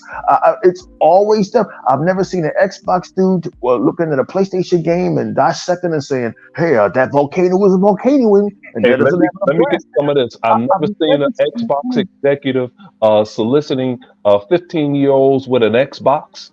Never. They are. And another thing too, you again never seen over 100,000 people in New York getting their ass arrested because the man Yes. Talk that shit up. Hey, E-Rock, I've never seen an Xbox guy in a shower interrogating what's his guy, Showstopper from the Xbox guys. Wow. No. Yo, man, these guys are lunatics over that stupid Japanese box. I don't get it. I mean, I don't get it, love, man. I love brands. I love brands. I used to love Warner Brothers, but now that I see that they're run by morons, fuck them. Like I've never seen anything like this in my life, and there's no explaining why did all of these guys, King Thrash, Dreamcast guy, Crap Gamer, went off the rails like this over toys. It is what it is. Toys. You will have a hard time explaining this to a woman. You will have a hard time explaining this to your girlfriend or your wife. That you spent hours on Twitter arguing with people over toys. I'll never get it. That's what they are. They're toys. You know what I call the characters in WWE 2K23? They look fantastic, by the way. Visual Concepts, who made the football games for Sega all those years. Yes. They stumbled at first when they were handed the WWE license. They stumbled horrifically, but they stepped their fucking game up this year. They're actually, as good as they look, they're digital dolls. I play with digital dolls every day. I'm not going to tell no girl that. These guys spent hours arguing on Twitter over fucking video games. Oh, PlayStation's better than yours. Well, I can't wait till Spider-Man comes out so I can count pigeons in Central Park and find Aunt May's purse. It'll be better than Starfield. And well, Starfield sucks. And well, you know what? All Starfield is No Man's Sky. They're actually comparing Starfield to No Man's Life. Oh my! Thank you. These guys, Zeke. These guys. They've officially crossed the reservation into this weird, uncanny valley of lunacy. That this is beyond a bunch of Eagles fans painting their faces green and a bunch of Washington fans wearing pig faces and going to a stadium. This is beyond any of that. This is beyond the Ku Klux Klan burning crosses at night. Oh my goodness! This is some whole other shit. This is beyond the Nazis marching, following Adolf Hitler and burning books. This is truly psychotic. Unlimited production. Come on, man. Tell me this shit ain't psychotic. So hey, I think it ain't just me that's noticing in this shit. Yeah, hey, let's welcome Joe Sinister in here at 727. He walked. Hey man, Joe Sinister, man. That's my dude, man. Joe's that dude. Take it away, man, because I saw that comment. That's extremely well said. See, this guy, whoever. Well, let me read the comments, Zink. Go ahead. You better chill before I get on you with hello. Oh shit! All right, I ain't gonna say shit. Yeah. Joe Sinister said they hate Xbox way more than they love PlayStation. This has always been the case. Social media just made it worse. Yep. Perfect post. Yep. That's what you call a perfect post. Hey, Joe Sinister, welcome to the club. You ain't shit, just like all of us, except for Dia. Dia's the better half. I mean, that's a very well said post. Hey, let me help you out on your stuff. What you were just talking about, E-Rock. My big sister, she got on me about. I'm so glad she's not the oldest. I'd be soft as a marshmallow if my brother weren't the oldest. But anyway, she got on me. I said, hey, I got to get on this video game podcast. She said, what? Boy, she started to go off. I said, hey, E-Rock, she snapped. She totally snapped. I said, when she calmed down, I said, would you rather me go drinking at the bar with the rest of the guys? Excellent. She said, call me after your podcast. Excellent shit, Zeke. Excellent. Because you know what? I know I just shitted on. I didn't want to shit on gamers. I'm just saying there's worse things to do out there than gaming. But like when you take this gaming stuff there to a dark place, then there's something wrong. Right. There's something wrong. I've seen people take shit to a dark place with this gaming shit. Yeah, I hate to say it, but just last year they were threatening. No, not last year. In 2021, they were threatening Alana Pierce with rape because God of War got delayed, and she got hired on with Naughty Dog at around that same time. But so that's what you deal with these PlayStation guys. Here's the problem, though. Did Sony ever denounce that? No. Never. See, that's my Yeah. problem with that. Correct. Because if that was Xbox, you would have heard Phil and his team saying, "We do not support that. We don't believe our fans should support that." They would say something like that.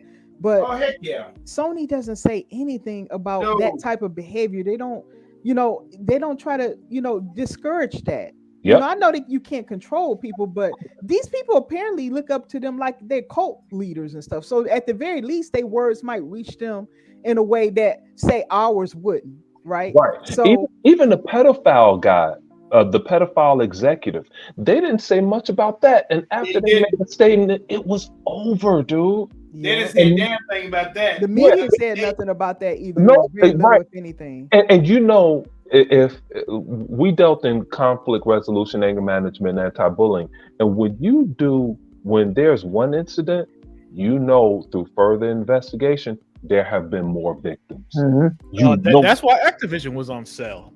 Yep. Because it wasn't just one. It was literally a whole, if you will, work culture of that shit when they got investigated. Yeah. I mean, another thing too, you just think about this too.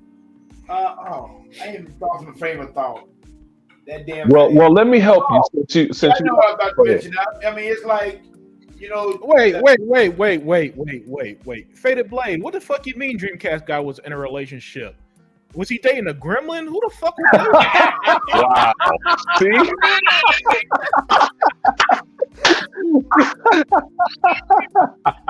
I guess it's someone for everyone, I guess. Absolutely, dear. Yeah, dear. There is. I've seen some strange shit. So hey. I mean, it's like the strangest thing is like these PS fans, like he can't. the first thing they want to talk about is the strike system that Microsoft is coming up with. He can't. He can't feed that bitch. He can't get her wet after midnight. He can't do nothing. Joe I'm sorry, said Chuck, I he didn't was mean to cut dating his you off. meth pipe.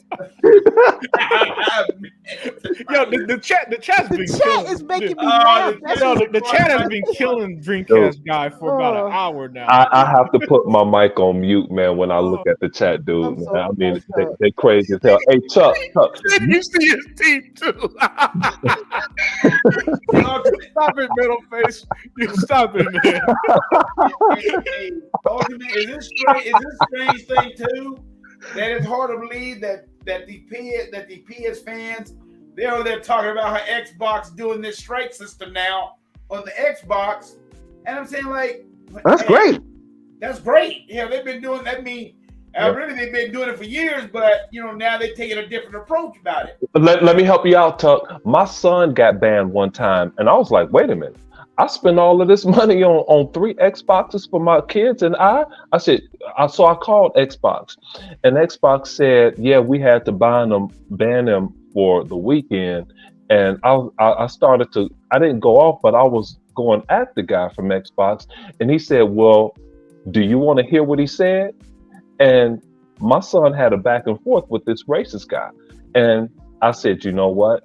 I understand there was a back and forth, but you go ahead and you ban him for the weekend. And it's like, hey, since you're dad and you called in, we'll unban him since we feel that you're going to talk to your son. I said, no, you go ahead and follow through with your ban, and we're going to leave it at that. And I'll do better as a parent. That way he'll learn. That was a conversation. That's the way you're going to learn. Yep. And I just tell people, I said, if you're in a private chat, you're okay. But if you get in those group sections, you get in those live chats, you're not gonna never be okay. Right. What's somebody gonna say? Right. Even if you're provoked, hey, he's known better. This joker's been in karate for 6 or 7 years, 8-time world champion. When you hear things you don't need to hear, hey, just walk away. You know, as long as nobody is harming your little sister, you walk away. It's not important. Now, guys, I have bitches about Xbox being soft, but they have been cracking down on toxicity across the board. It was just a year and a half ago that those guys on Twitter, King Thrash and Kid Smooth, they got banned for being Xbox ambassadors for talking shit about Xbox. Sure did. Somebody spotted that shit and said, "Yo, get them the fuck out of here." I'm like, sure yeah. Did. Yep. Even Gaz got banned from Xbox for talking too much shit about Halo. It was like, hey, bro, we had enough. You Yeah. out. Yep. Didn't like it. They, And then I think what I'm they are watching. about it, and then what I think I love so much about it, they doing like a 30-second video or something like that. If you in a party and you doing like real bad language, they gonna find you out. Yeah. Hey, Tuck, and They gonna let find me you out. Tuck, let me get on you for something that you alluded to earlier. I finally found it. It was you were talking about the Series S and how it wasn't capable or whatever. Well, Destin Legary, Sega Man's favorite. No, we're gonna switch to Hebot. Hebot's favorite guy, Destin Legary. We know Hebot's favorite guy is Paul Tassi, but we're gonna give him to him. But Destin said the Series S has issues. Phil Phil said, "Hey, it's Turn 10 doesn't have issues with. It's not the system. It's where they want to delegate their responsibility in so many words. That's You know, true, right and, there. and Yeah. and he said that other developers may have their differences. Is what they choose to prioritize. You know, it's not the Series S's fault in so many words. But he eloquently put Destin in his stupid ass place. Yeah, he did. Yeah, Yeah. he did. And I mean, a whole lot of words he did. Yeah, And I man. was glad that he said that too. Hebot and Paul Tassi, that hatred goes to a dark place. You Yeah. can't mention Paul Tassi around Hebot. Yeah. Y'all know what I'm talking about. Hebot goes to a dark place with that shit. Yeah, he bought joins the LBGT community. He bought, man. I think you're on the wrong show, buddy. Wow. This ain't a pride parade, my friend. You gotta tone it down. It goes to a dark place, man. Yeah, but we gotta talk about this next topic. Hebot made a video that released earlier. I did not get a chance to watch it, but I thought this could make good discussion. And that is the Xbox 360 store is finally closing next summer, July 2024. And in typical Xbox fashion, you'll still be able to play your games you own and all that stuff. But the reason I want to talk about this is because, listen, guys, can we please just start accepting that shit that happened 20 years ago is going to come to an end? Can we please just let go of the past? And that's going to be my main thing when it comes to this. I don't know what Hebot said in this video, so I don't know. So I'm not sure, and I'm going to check it out after this. But when I saw this news and I saw people get riled up, I thought nothing of it because the Xbox 360 is almost 20 years old. We're not, first of all, you might play the occasional backwards compatible game. I love backwards compatibility for that reason. But let's be real. None of us are turning on our 360s in 2023 to play it like it was 2010. So I'm gonna start with you, Daya. Daya, do you have any strong feelings on the 360 store closing? You know, because to me, Daya, it's just that's the 360 great console. Even though it's my least favorite Xbox One because of my life during then. I didn't really enjoy it like I did the other Xbox consoles. What are your thoughts on this? I'm of the same thought as you. Honestly, I like looking to the future when I think about Xbox because for me, I didn't have a 360 in all fairness.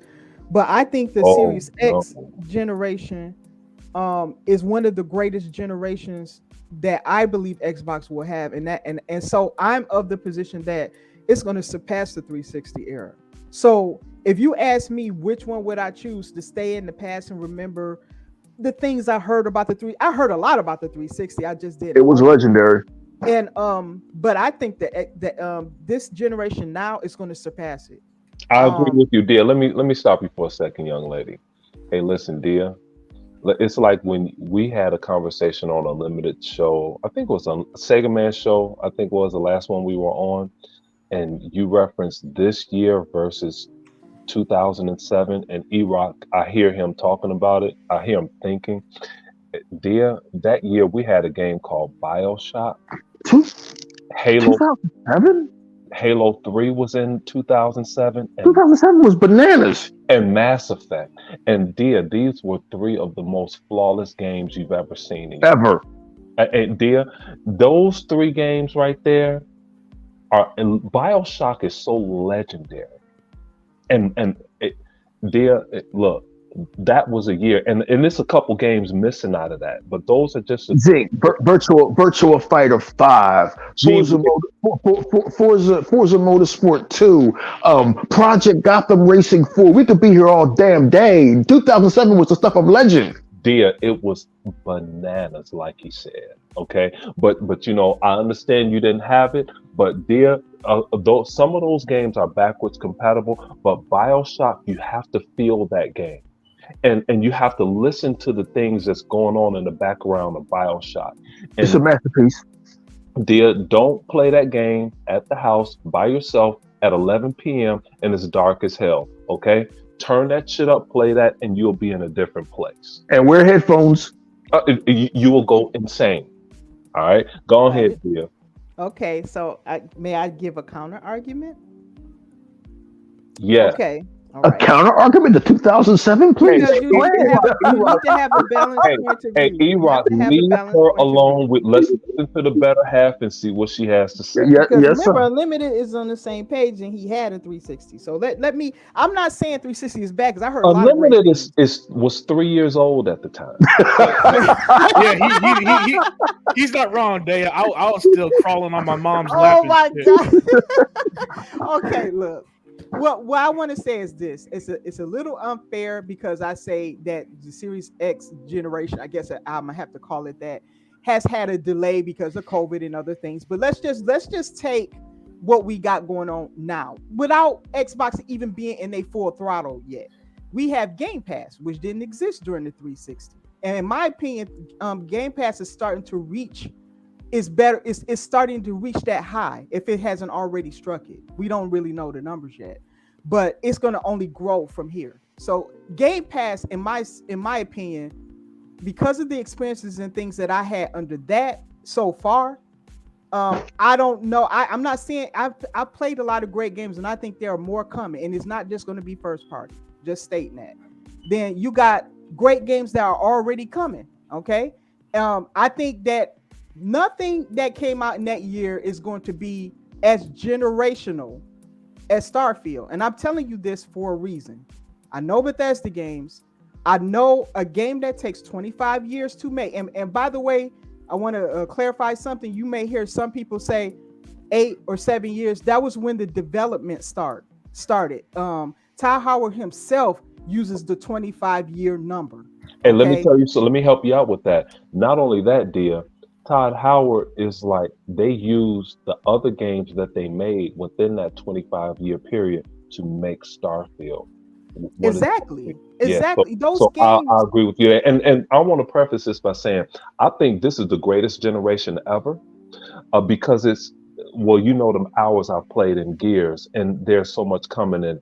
And Forza is going to be a little bit better than the Atari 2600 Indy 500 game in Night Driver in 1977 or 78. Okay, but those games that E-Rock and I were just talking about, you must play those games. Insane. But I agree with you. I like this generation better. But go ahead. I think the 360 had a fantastic year in that 27 because I'm looking at the games and all those games are fantastic. But I think that the generation of the Series X is going to surpass it when you add in Game Pass along with the great games we got coming. Look at what you guys seen. Yeah. And we haven't even seen everything. You're going to probably have more first-party exclusive content in this generation than you had in that one. Because just look at how many studios. I don't think Xbox has ever owned this many studios. And what games are all going to come out of that? I mean, let's just take Activision Blizzard. We don't even know all the stuff that's going to come out of that at all because they haven't finished the acquisition yet. And we don't even know everything that's going on now. So I think that's why it's so many unknowns still. That's why I don't like to compare, because with the 360, you can go back in hindsight and look at everything as one picture, but you really can't do that with Series X because we're still in it and it's had a delayed start because of COVID. But I would say, I'm just looking, I'm forward thinking with it. And I agree with you 100%. Let me give you my forward thinking game is Perfect Dark. I'm so looking forward. Perfect Dark. I'm still with Shisno Elite. My most anticipated game is still Forza, but in the back of my mind, dude, I cannot wait for Perfect Dark. So I see the unknown, but Right. even the known, the Series X is still my favorite generation. But you must play BioShock by yourself alone. No distractions. Play that game. Go ahead. BioShock is good. But I want to say this, and not just to say this, I have always respected the 360, and I believe that was some of the greatest Xbox that you've seen, and what they were capable of, without the media trying to hold them back or hurt them so badly, and and having a lot of, in my opinion, they waited for Xbox to get low, which all companies have that moment, even PlayStation. But the difference is, with PlayStation, they favorite them, and so therefore they overlook a lot. Like I said, I've said this before. If the media treated Sony the same way they treated Microsoft in gaming, I don't think Sony would still be here as they are today. Oh, agreed 100%. They had a lot of assistance from the media, and just people because people grew up on PlayStation, they choose to look to overlook their mistakes. And even now, after this court case revealing the sins that these people were doing within the gaming industry. Yes, I call it sins because I believe they were destroying studios and currently doing so with Square Enix, and thank goodness that board woke up and actually replaced that other guy, because I don't know if he was played by Sony or something, but the CEO, that guy was sabotaging that company. Nobody in their right mind would keep doing the same thing that's destroying their own company like that. But do you think Sony cared? No, they were benefiting from it. They didn't. So, in my opinion, I've always said this, that Sony is not healthy for the industry. So, but get back to the original point. I think we do need to move on from 360. I think it's one of the greatest eras of Xbox, and it needs to be acknowledged for all the good it did, not only for the ecosystem, but for gaming as a whole. It did a lot of great things. Mm-hmm. But I say, let us all look at what's happening today and into the future, because it's so bright. I'm telling you guys, it's bright. There's a lot of good things coming, and we shouldn't be all depressed over the fact that now we have to say goodbye to the 360 era. I think it's okay to say goodbye to it. You know what? I had enough. Hey, Unlimited. Hey, kick me off the show. Hey, look. Right now, my boy Ramo, Dia's #1 fan, is gonna hear me say this.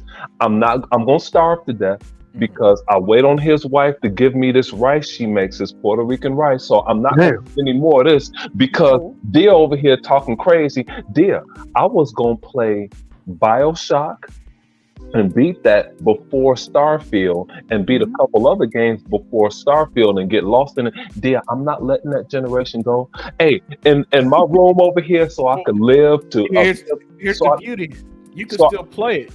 They're not removing your ability to play. Right. I was just about to say that. Shutting down. It's just that it's time to start this shit. That's what she's saying.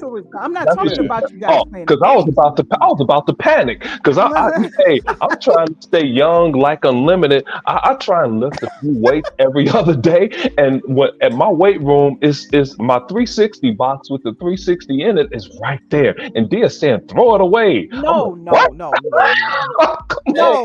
Keep playing the games. I play older games. We was just talking about Stalker and all that stuff, and that I own those older Stalkers. I don't mean that. I mean that Xbox has to move on in order to invest in the future. I agree. Yeah. Those resources that's holding up that store, just put it to something else. Right. Something you're not even. You haven't sold a brand new Xbox 360 that helped your company in 15 fucking years. Never. It's time to, well, not 15 years, more like 10 years. Just move on now. And the thing is, part of Hebot's video on screen right now. No. Hebot's videos are too long. Hey, Hebot did talk about it, and in that video, he wrote it up real good too. He did, and in the comment section, it's 2 games I want, and we still have to 2024 July or something to get the games off. Exactly. All I want is Chess Master, and if I could, I would get what's that game? Brute Force. And I kid you not, I listen to so much stupid stuff on the internet. I felt myself becoming stupid. I'm like, damn, I'm not thinking properly. So it was a few days in a row where I just played chess games to increase my critical thinking. increased strategy by playing a chess game. But Chess Master are better than the chess games that I play now that are downloaded on my Xbox. Kid you not, I want Chess Master and Brute Force, and I don't even think Brute Force is even playable, so I won't even be able to. You know what? You don't run Brute Force, man. I had that game, man. That game was lousy. You insane. Hey, Tuck, why don't you text me your address so I'm gonna walk over to your crib, dude, and we'll talk about it. We'll talk about that. I don't know, Zink, man. It's been like 110 out there in Oklahoma. You might not live Yeah. out there. Hey, it's hot as hell up here, dude. But I'm gonna read. Hey, But Tuck, let me get your thoughts on this topic while you're speaking. Hey man, I'm gonna read this one text that Heba did. They gave us today on Instagram. He said I told my girl she could play Starfield on my Xbox, but she said she didn't want to because she wouldn't be, she said she would be playing it all the time. So she said she didn't want to watch, so she went out there and traded her PS5 in and bought an Xbox Series X, so she can so her and her dad can play Starfield together. And who was this? They didn't give their name. Okay, this was okay. I've seen a lot of comments of people saying they went out and bought an S for Starfield, and they said they are PlayStation people, but they said they had to get they said they didn't want to get into buying an Xbox, but they cracked and they did it. So I'm glad they didn't give their name, because if they'd gave their name, they'd have been harassed. Correct. Hey, Unlimited, don't you have something about people trading in their PS5s, or you want me to do it? What are you referring to? GameStop. It's a lot of people trading in their PS5s. Oh, yeah, for Starfield. Yeah, they have for Xbox to play. Yeah, they have an abundance of used PS5s that people have traded in. They have no new Xbox Series X's or S. People are selling them. Yeah. Well, I think both are selling. That's because listen, the people, if you have a PS5, chances are you're disappointed with it. And I know this because all you got is another fucking Spider-Man that you just played on the PS4. You got another Horizon, which, I mean, unless you suffer from insomnia, why even play that game? You got another God of War. That series been around since the PS2 days. So they don't even give you. So they haven't given you nothing new or interesting. Oh, and the 16th or 17th Ratchet and Clank in this series. So yeah, of course they're selling their PlayStations for Xbox. Everyone with a brand would. I mean, I would too if I had a PS5. Get that mess. I mean, you gotta look at this, y'all. You gotta look at this. Ever since the Game Pass has been in existence, people have been doing that. People have been trading their PS5s in. I mean, we just hear about it more now, but you can't beat what's going on with the Xbox, with the Game Pass. Dude, like I try to tell, I was the Best Buy today, and I told this one guy, he's there with his son, and, he was trying to make up his mind about what system he wants. Because he said he don't know whether his son wants the Xbox or get him tough. So when I talked to him about it, and I told him what was all about, I said Xbox got the thing called a Game Pass, and you got over 150 games plus or more that you can play for. You can play on a service that's $15 a month, and you don't have to even go out there and buy the game unless you want to. You can still buy the game if you want to. But if you don't want to, you can play the game on the Xbox Series X and S or the Xbox period. Man, so he went and bought, him and his son looked at each other. Hey, he went and bought the Xbox Series X. Man, who needs marketing when people like Tuck and Hebot does their job for Yeah, and Unlimited, could you imagine if you ran in the Tuck Master in Best Buy? You know what I'm saying? You'd be terrified. And here's Gogo Poe with his shit with a great comment at 7:44 p.m. Also, don't forget the really good third-party games on Game Pass. There's like 2 or 3 a month. Right, exactly. Oh yeah. But with that said, let me move on to E-Rock. E-Rock, man. What are your thoughts on the 360 store closing? To me, I see it as the end of an era. And here's the thing, E-Rock, the 360 put the Xbox brand on the map because as great as the original Xbox was, it only sold approximately 20 million. The 360 was the console of the 7th generation. I don't care how much the Wii sold. Grandmas were playing that, and no games actually sold on that fucking piece of shit. And the PS5, we already know that was garbage. So, E-Rock, let me get your thoughts on the 360 store closing summer next year. Yeah, I'm with all you guys. Can you hear me? Yeah. I'm with all you guys that all things come to an end. That's the one constant in consumer products and everything. It's why when Xbox has their sales, I try to buy up as many Xbox 360 games as I can for $4 or $5, even $2, so I can go down memory lane. But yeah, man, all things come to an end. I agree 100% with Dia, man. Let's onward and forward.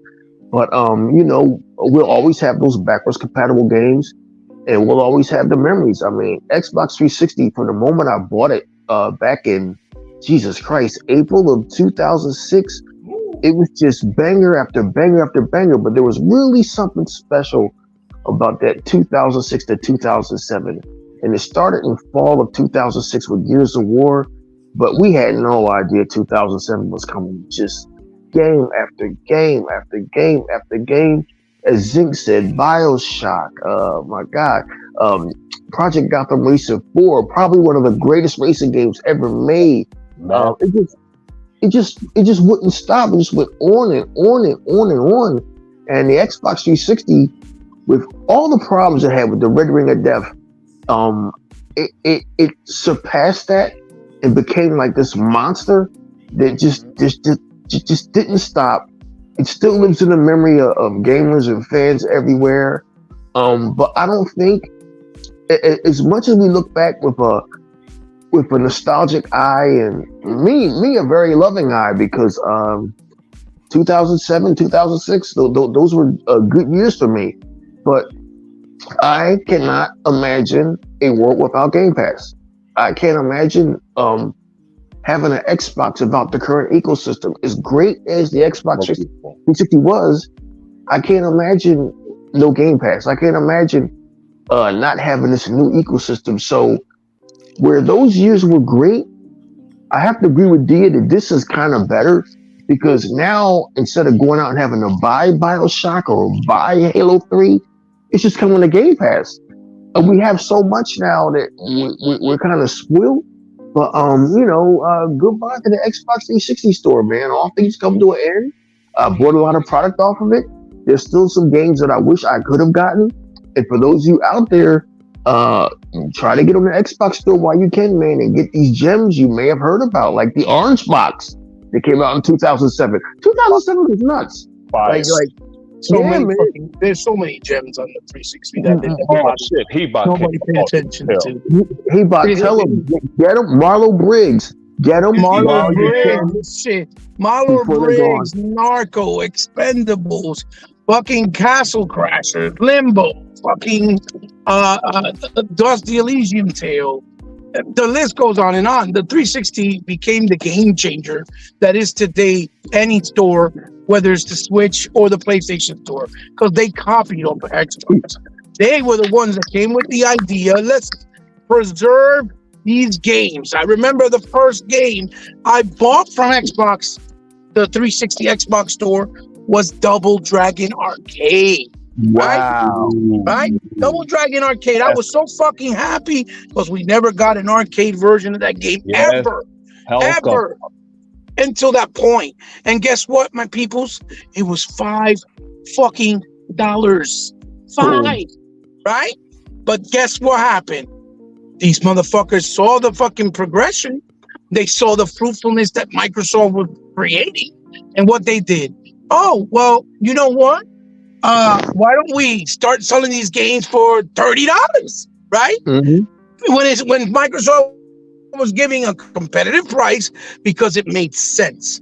These games are older. You can't expect an old arcade game from 1987 to sell for $30 fucking in 2023. You're fucking retarded. Okay, and what happened with Double Dragon? Well, I'll tell you. You don't have to ask me. I'm gonna let you know. Our System Works became the sole owners of Double Dragon. And when the generation of Xbox One started, what the fuck did they do? They took out Double Dragon from the store, they put it on the PlayStation console, made Double Dragon 2 Arcade, The Revenge on the PlayStation available via another fucking source. Didn't let Microsoft put it back up put fucking Double Dragon Neon physical on PlayStation and Switch. Didn't bring it out for Xbox, but the fucking Xbox version was the only one. The only way you could get it was digital. And then they want to talk about Microsoft. They want to preserve you. Shit, no, fuck you. You developers got greedy. And what they wanted to do was, let's rape your asshole. And since Microsoft don't want people to get raped, they don't believe in that. Microsoft said, okay, if you're going to make a physical copy, you got to make a certain amount because we got to make enough copies to be available for everyone to get an opportunity to get it. Because if there isn't enough copies, they're going to be online sold by faggots that got no lives, that put the fucking thing for sale for $1,000 when the game should be only $5, and people have no choice to go fucking buy it. So fuck the goddamn suburbs as well. Okay? And then what happened with PlayStation? PlayStation said, yeah, you can bring a physical whenever the fuck you want.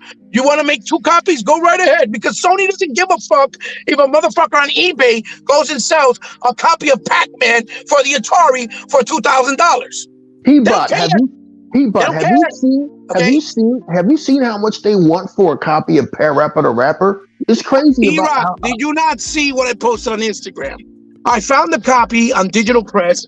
I posted it there for the Saturn, and it goes for $500. When I bought that game, day and date, when it came out to Babbage's, it was the only copy when they got their shipment in, right? In Babbage's, right? If you guys remember that store. Yeah. And the fucking game was fucking $40. And then several years later, when the Saturn got liquidated, I bought it in a nearby Toys R Us on the clearance section for $3. Okay. Hey, let me ask you something. Are you okay? Oh no, I'm not okay. I don't care. I'm not okay with fuckery. Not with fuckery. No. He's fired up and he's telling the truth. Not with fuckery. No. Because I don't like that all these fucking people are blaming Microsoft for closing a store that's been open 18 motherfucking years, right? And not only have they been open, they backwards compat all the games they possibly could because their hands are tied. Because Phil said it clear as fucking day. Developers don't want to cooperate because they'd rather sell you a remaster. And we're not going to keep fitting the bill in court trying to get these games to you if they are not cooperating. Okay? You know what? Let's put these motherfuckers to the test. Let's start tweeting out on Instagram, on Twitter, all the developers that made these games and say, yo, motherfuckers, you motherfuckers that made Castle Crashers, why are you making a physical all these years later on the Switch, but not for Xbox? Huh? I want a physical copy because digitally it's gonna disappear. I want a fucking physical. Can I get one? And let's see if they're gonna comply. I guaranteed you, when June or July of next year, 2024, 24th of July next year comes by, I'll put money on it that you're not gonna see a lot of games on sale. But you know why that is? Because those developers are not gonna want to sell them for cheap, even though they're old ass games. They want to be greedy fucks, like they don't make money, right? And the reality is, if you're more consumer friendly, you're going to make more money because you're going to bring in the interest. That's the bottom line. That's business 101. But these fuckers think that gamers are stupid, right? So no, nobody did a video on it. I did because I'm sick and tired of seeing it. Microsoft should close the store. It's so anti-consumer. No, motherfucker, they don't own those properties. And the ones that they did, like Dusty Elysium Tale, that they fucking published it, and the developer had the first opportunity to put his game on Xbox for 5 fucking years, and when the contract was over, he got the IP because they let him keep it. He fucking made his own studio, went to Sony, went to Nintendo, made a fucking remaster, didn't let Xbox put it back on pat, and didn't bring out a fucking physical copy for Xbox either. Because why? Because when he put it over there, it didn't sell. Then you want me to cry. You want to cry a river because it didn't sell. I didn't have enough money to put it to Xbox. Fuck you for choosing to put it on Xbox. I mean, on PlayStation and Nintendo first. Fuck you. Shame on you, because Microsoft published the game and gave you your opportunity for the first fucking time. Suck a big fat cock. You don't deserve sympathy. That's your problem. Didn't you tell me 2 years ago? You told me 2 years ago. I remember this. You said, E-Rock, try to get as many of those Xbox 360 games as you can before they disappear. And you didn't lie. So I went and bought Rockstar table tennis, right? I lunched on Burger King Sneak King. Laugh if you will. But I wish I had Sneak King now because motherfuckers trying to sell it physical too. Yeah, I have too. Yeah, motherfuckers trying to sell Sneak King for $40 on fucking Amazon. E-Rock, tell me how this makes any fucking sense. And Dea, please forgive me for my language. I'm just pissed off because I don't like what I'm seeing. Right? I saw how your is it earlier, you know. How is it that they're making a physical copy of Castle Crashers when Microsoft helped them when they brought the game out? It was an exclusive. Yes, sir. And you're not going to bring it to Xbox physical. You're going to disappear from the goddamn console. And remember, they didn't even have the audacity to let it be back compatible. They made a remaster. And what they did for whoever bought it in 360, you got it for $5, the remaster. That's what they did. They didn't even bring it back compatible, right? And yet they're putting it physical on the Switch. Let me know why. It makes no sense. It makes no sense. Does that make any fucking sense? And then you want me to sit there and say, oh, it's Microsoft's fault for turning off the store. Are you fucking serious? The store's been there forever because I just bought the orange box off of it last year before the orange box disappeared forever because he told me, E-Rock, these games are going to disappear like Scott Pilgrim almost did. And the thing is, guys, at least Xbox, they always keep games for years, even decades. But the thing is, Sony will cancel a game a year later. Oh, hell yeah. Anything. Other thing.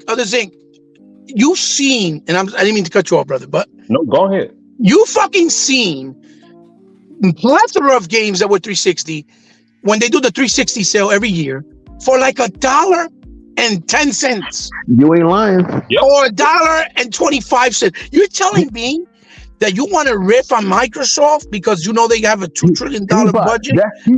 That's when a broke bum like me cleans up with $8. Listen, you ain't no bum. You ain't no bum, far from it. But let me tell you something. Your analogy. Before you walked in here, E-Rock just finished saying he bought a few games. Yeah, that's what I'm saying. But I'm saying he ain't no bum. But his analogy is right. A bum from the street can buy 5 games for $5. You see what I'm trying to say? So don't I'm ripping on Xbox and blaming them because that's bullshit. I was going to talk about what E-Rock said when he said it, but everybody needed to get their word in. But I already had the hard copy of the games that I just bought when they went on sale for $4.99. It was Splinter Cell and Rainbow Six. Yeah, I went ahead and got the digital version. The Zinc, the 50 cents game, right? Which I think our brother Unlimited found it after I was talking to him about it. We had it from the 360 era. We had it from the 360 era, way then, right? Way back when. And they made it back up, but you can't buy it because the digital rights, since it has rappers in it and stuff like that, was not given. So they can't sell it digital. You can only get it physical. That game right now is going for like $250, $300 on eBay. Wow. Right? Oh, wow, man. When there was a point that game literally was selling for $13. Yep. Unlimited got lucky and found somebody, I think, that sold it to him. Wasn't it like $50 you said or something like that? Unlimited? Yeah. It was something like that. I remember when we talked about it. We were lucky enough that we had it. We were lucky enough that we had it. Yeah, those are for the collectors like you, Sega Man, Unlimited, and a few others that we know. Yeah, but again, the point I'm trying to say is the physical medium is important in the sense that you will never lose a game, especially if they only did it digital. A lot of those developers made those games digital and never brought a physical, but a lot of those games, they're making them physical now for PlayStation and Nintendo. Right. So what's the fucking problem? Right. And you know what? While you're talking about physical and stuff like that, and here's something more for the collectors like Unlimited, Sega Man, and yourself. They brought out these wraps for the Xbox now. And you know, even though these wraps are awesome, like the Starfield wrap is awesome, I want a Forza Laser Edge Xbox Series X. I'd buy another one if it's for that, you know. But well, the I guess these wraps are okay, they fine, but I hope they don't go away from doing a special edition console, something that would be, would be expensive later. You know what I mean? I'll be honest with you. I just think they hesitated from doing the console like a actual limited edition. In my thoughts, my opinion, I think they hesitated because one, remember, Starfield was getting a lot of backlash since it was announced because they were mad that it was going to come to Xbox. That's number one. Number two is a new IP, right? And number three, since Bethesda didn't have a lot of weight coming in that was positive from what happened with the Fallout, they probably figured it might not sell, right? But the hype for Starfield is fucking real. And to corroborate what you're saying, in the business room, in the war room, those what you just said are actual conversation and actual debates. This is a new product, and this is going around the boardroom. Should we invest this much in a whole $500 console? That's an actual study. That's something that they actually look at. Now that they saw the hype, we sold every controller, we sold every headset. We sold. Plus, remember, they invested, like you just said. Yeah, they invested in the controller, they invested in the keyboard, they invested in the actual watch, and those are sold out pretty much, right?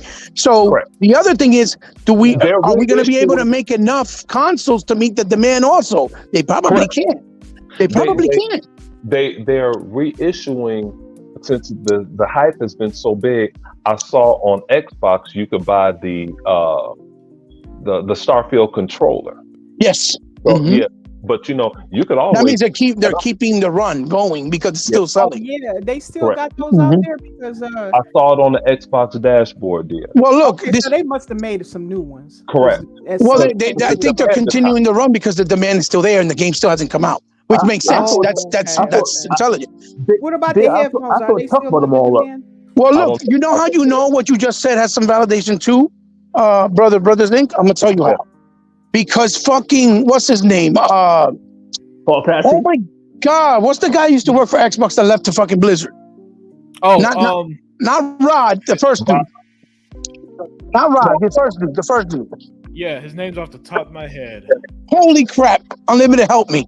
Yeah, I'm trying to. The diabetes kicked in. Yeah, diabetes kicked in. I can't remember his name. Maybe to help remember, you know. The diabetes kicked in. They kicked in. I can't remember. Was it Tom? Mike Ybarra, thank you. Mike Ybarra. Who said you go?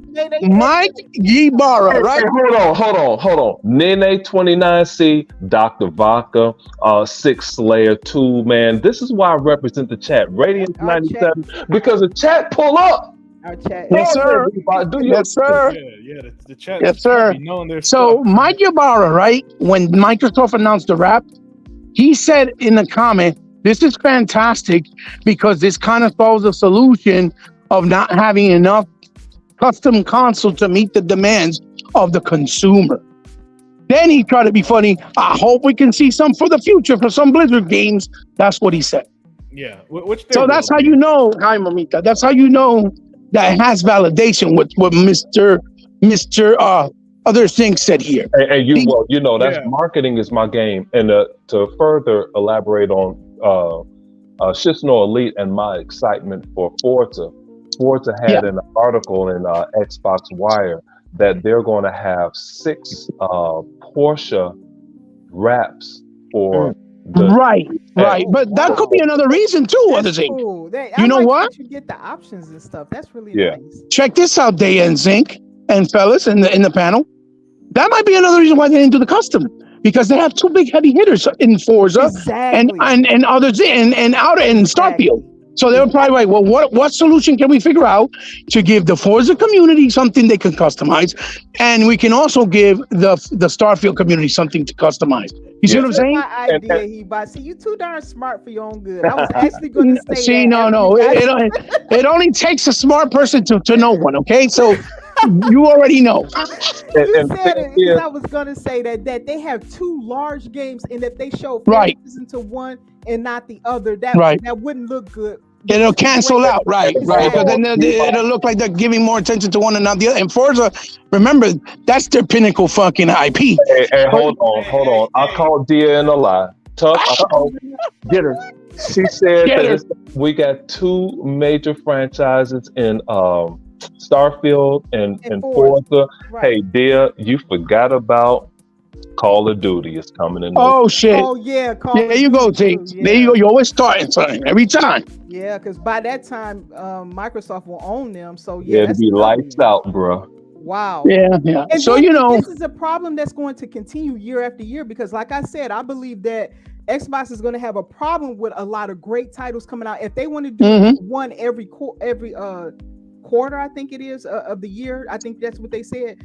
Then imagine they have all of these games. I mean, they can't make a console for every game.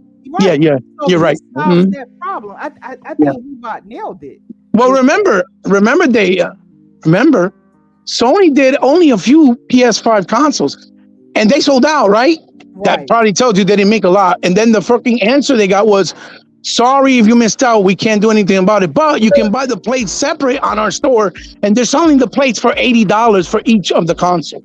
And they're the only ones selling the PS5 Spider-Man console. Right. Plus, they only have one game this holiday.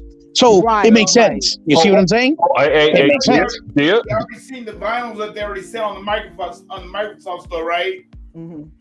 Hey, vinyl cover that they making for the Starfield for the Xbox. Yeah, that's right. Well, you saw what they did with Brother Unlimited when Control cracked with fucking Redfalls. They made 5 controls and he bought all of them. They did. See what they did? And see, what put them in Design Lab. And they added them to Design Lab. We got Hellblade and Avowed coming out next year. Which one? You see what I'm saying? The problem is just going to keep growing. Getting bigger.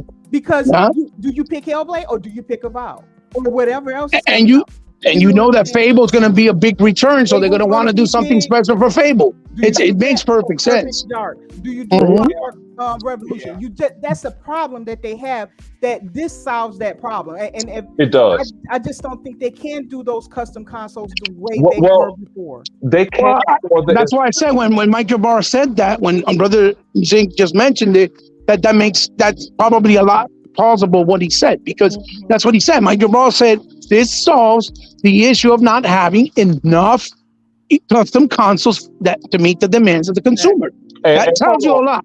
Hold on, I can't let this go any further. Hey, this is the unlimited truth. And hey, Tuck, I want to make Dia feel better because Hebot just got caught up. He said Sony, their only game for the holiday season is Spider-Man. Hey, Hebot, that's their only exclusive for the year. They only have one. Yeah. And I'm sorry. I forgot. I didn't mean to make this the unlimited fake truth. I'm sorry. I'm sorry. The unlimited lie. Yeah. Unlimited lie. Yeah, man. Damn. So I do want to ask you guys one last question, then we're going to call it a night because this has been a very long show, and your boy Unlimited is getting a little tired. So, and shout out to Daya, because Daya actually gave me this idea to incorporate it to the show. So I'm going to ask each panel member this. And I think I am going to start with Tuck. You still there? Yes, I am. All right, Tuck. So we know Starfield is a week away, the biggest game of the year. So Tuck, let me ask you this. How do you plan on playing Starfield if you are even planning on playing it? Repeat that question one more time. How do you plan on playing? You know what? No, screw it. Let me hand the mic over to Daya. So, ladies and gentlemen, we're going to end the show with Daya. Ladies first. Okay. Yeah, let's, No. Daya's gonna host this segment. Oh Daya, shit! I thought you Here asked. we go. Yeah, Daya, Here you asked the panel. time, You asked the baby. panel. Go Would ahead, you? Daya. Yeah, Do your shit. yeah, Daya. I want you to ask the panel, Take up the myself mic. included, what you want to bring up, and then we're gonna close the show. So, Daya, I'm handing the mic over to you. I'm going to get a drink for this. Yeah. Okay, let's start with Tuck. Okay, Tuck, you're gonna get Starfield. You're gonna play it, right? Oh yeah, I'm gonna play it. Okay. What the question is, because I want everybody to see just how diverse this game can be for those who may not have made that decision. How do you plan to play Starfield? That means from your character, what kind of direction do you want to play your character? Do you want him to be a bounty hunter? Do you want him to be a mercenary? Do you want him to be a pirate? How do you want to play your character? How do you envision your character in Starfield? Okay, I tell you what, he's gonna be a bad guy. He's gonna be a bad guy. He's gonna be a mercenary. He's gonna be whatever I imagine him to be. So you're gonna have a mercenary. Okay. He's that's gonna awesome. be like what's his name? What's that superhero with the red mask? Cornbread Jones. Huh? Like a Deadpool type? Yeah, he gonna be like a Deadpool type. He gonna be mercenary for money. Okay. So does that entail he's gonna steal ships or something? So he's gonna be a mercenary. So what? Bounty hunting, like? Bounty hunter, yeah. I'm gonna be a bounty hunter. For the Awesome. highest bidder. Oh, for that. Okay. So I assume that he's also gonna join a faction. Maybe one of the bad factions, right? That's right. Awesome. That's great. But knowing how I am there, I might be a good guy though. You know what I mean? I have a hard time being. Come on, Tuck. You ain't a good guy. Stop lying. You know, E-Rock, you and myself, we choose violence first, so cut that shit out. All right. Thank you, Yeah. Tuck. Thank you, Tuck. You have anything else to add before I go to the next one? No, not really. Okay, that's awesome. So you're going to be a mercenary who's for hire, and you're going to join a faction, most likely a sultry faction. That's going to do bad things from time to time. Okay, I'm not gonna join a faction. A faction gonna join me. Okay, okay. All right, Hebot. Do you? I'm coming to you next. How do you? Okay. You're going to play Starfield, correct? I'm definitely gonna try it. I mean, I have that option. We got Game Pass. Remember that. Exactly. So envision your character. How are you planning on playing your ultimate character in Starfield? Probably more of I'm definitely gonna play it in first person. I mean, third person. Okay. Because you have the option. I love third person more than first, even though I like first. So definitely first. I want to make a balance within to make it more like ninja-esque, like maybe swords, melee is his primary expertise, right? Okay. And a couple of pistols on the side, give him some dynamic, and to fight really good with his hands, right? And then I'm definitely gonna try to get me like some type of bougie alien chick to make some babies real quick. I'm just saying, I'm keeping it real. And then train my little kids to be little ninjas with me, and then just explore and try to make a dope aircraft that looks kind of ninja-esque. Also, that's my plan. But I don't know if we're gonna have that much options. Yeah. Well, you can be stealthy. You can fight melee. You can do weapons. Mm-hmm. You can. You will be able to buy real estate. You can't hook up with companions and stuff. So yeah, you'll be able to do all of that. Okay. So I have a plan, and that's it. Okay. Okay. The next person we're gonna go to is Unlimited. Okay. Assuming you're going to buy Starfield, think about and tell us who your ultimate character is going to be. Envision your greatest character and how you plan to play it. Yeah, she going to buy the game. Day, I just got the email that my constellation is going to be shipped soon. So oh my I gosh! can't wait. Okay, Yeah, nice. Yeah. Congratulations. Yeah, man, how I'm going to play Starfield. I thought about that when you first sent me that message, and I think the way I'm going to go. I think I'm gonna go the stealth route, man. I think I'm gonna have my character to sneak around everywhere, just murdering people, and they don't even know what's happening. Wow. They say, "Hey, Unlimited, I need you to capture this guy."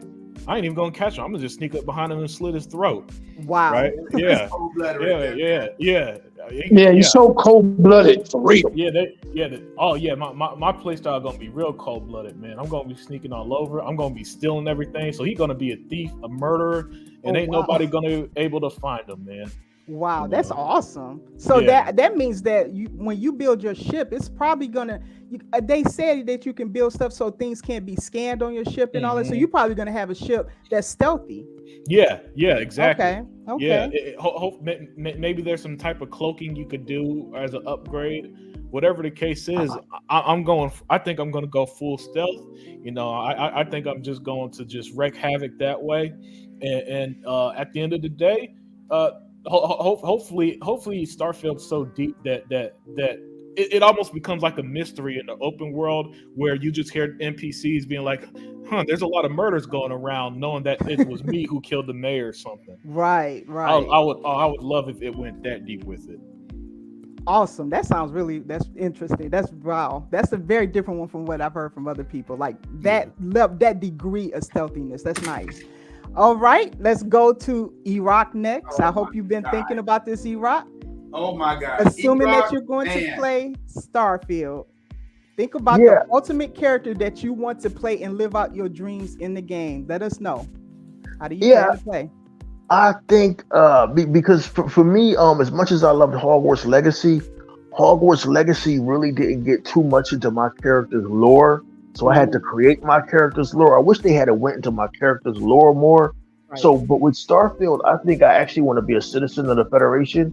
Nice. I want to captain my own ship. I want to work for whatever their version of Starfleet is.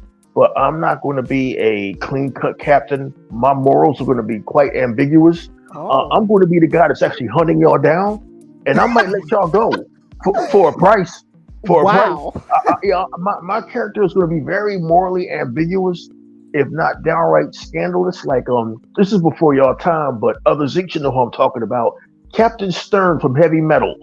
I want my character to be morally ambiguous, and I want to see if I can push my characters to either do morally ambiguous shit, to either be with me or go against me. Imagine being a captain of a Federation ship, but you guys are actually like pirates and shit, and you and your crew got to keep that shit quiet. Like I always wanted to see Star Trek go someplace dark, and they never did. It's always recycling the same old shit that's already been done over and over again. Y'all not never going to do it better than William Shatner and Jean-Luc Picard, so I keep doing it. I want to do evil fucking Star Trek. And Starfield is going to allow me to do that. So I can't wait. I'm excited for that. That's where I'm going to go. That's the direction I'm going to go in. That sounds awesome. And that means that your character is going to depend on your decisions, because the decisions can direct that type of gameplay. So that's going to be interesting to see how your game turns out. One of your bounty hunters may have to bring me in. Good luck. Might perhaps, and they will be looking for you. So that's possible. Yeah. Todd Howard is fucking around with Todd Howard, when he says he's going to deliver the ultimate RPG experience, I believe him. I agree. All right, thank you, Iraq. That was interesting. And next is, of course, Others Inc. I hope you've been thinking about this. I know you're going to play Starfield. I know it's not necessary. I don't think it's necessarily your type of game, but I think you like the fact that unexpected things happen. I don't know. Have you played a Bethesda game before? You know what? You're almost right. I played a Bethesda game only because they dropped them all in Game Pass, but those are not my kind of games. But I see this game as being a combination between Mass Effect, and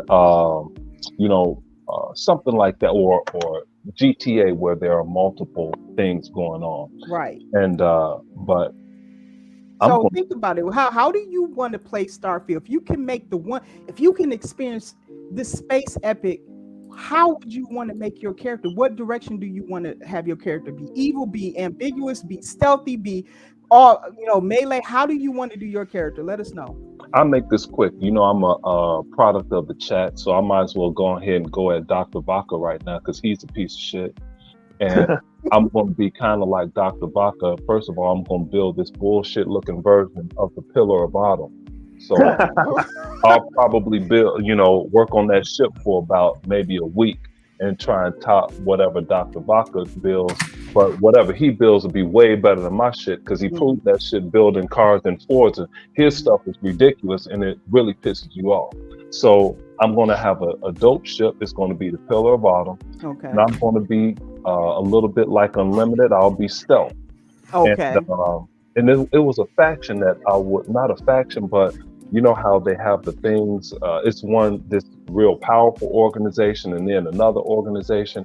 I'll be one of between the top organization and the organization under that, but nobody will ever see me. And since the whole internet is a piece of shit and they don't like Redfall and they don't understand how I got an entire base of Redfall by hitting everybody in the head with a sniper rifle, I'm someone that will never be seen. Oh, awesome. I'm going to operate the game straight Sam Fisher. Nobody will ever know I exist. I'm going to dominate the game. And if the game is as good as Mass Effect or anywhere close, I'm going to play it for at least 1,000 hours because you have to experience something like that. And that's the problem with play. I'm going to help you out, Tuck, because we rebels like this. And this is the reason that PlayStation fans are stupid because they don't have the mental capacity to play a game longer than a weekend. So I'm going to play this. They're not used to games that last 1,000 hours like a Starfield game. Right. Yeah, and not only that, Zinc, on the PlayStation 5, for example, if you start one of their games, it literally tells you that they have cards that help you out during the game. Correct. I won't have to listen to this joke and say, hey, maybe if you pull that leaf, you can knock the tree down. You won't hear that in the Bethesda game. Correct. So, that's me though, that's what I do. Yeah. Okay. Yeah. That sounds fun. So you're going to be a sniper pretty much based on what you're saying. Dear, you won't know. I may use a sniper. I may just choke you to death. You just won't. Zink, you played Halo for decades. But imagine being in that universe but not being Master Chief. What would it like to be a citizen in that universe? Yes. Right. Like, who would you be? Would you build a Pillar of Autumn and instead of following Federation orders, go out and do whatever the hell you wanted? These are your choices. It's crazy. Right. Okay. Well, I'm going to follow up with what I'm going to do. My character is going to. They have religions in the game. So there's one particular religion that I found out about that they believe that God gave them the knowledge on space travel and that it's going to lead to him. So therefore, my character is going to join that religion.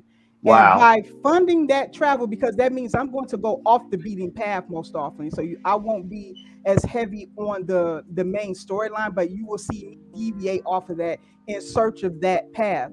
So therefore, my character is going to go to a lot of different planets. She will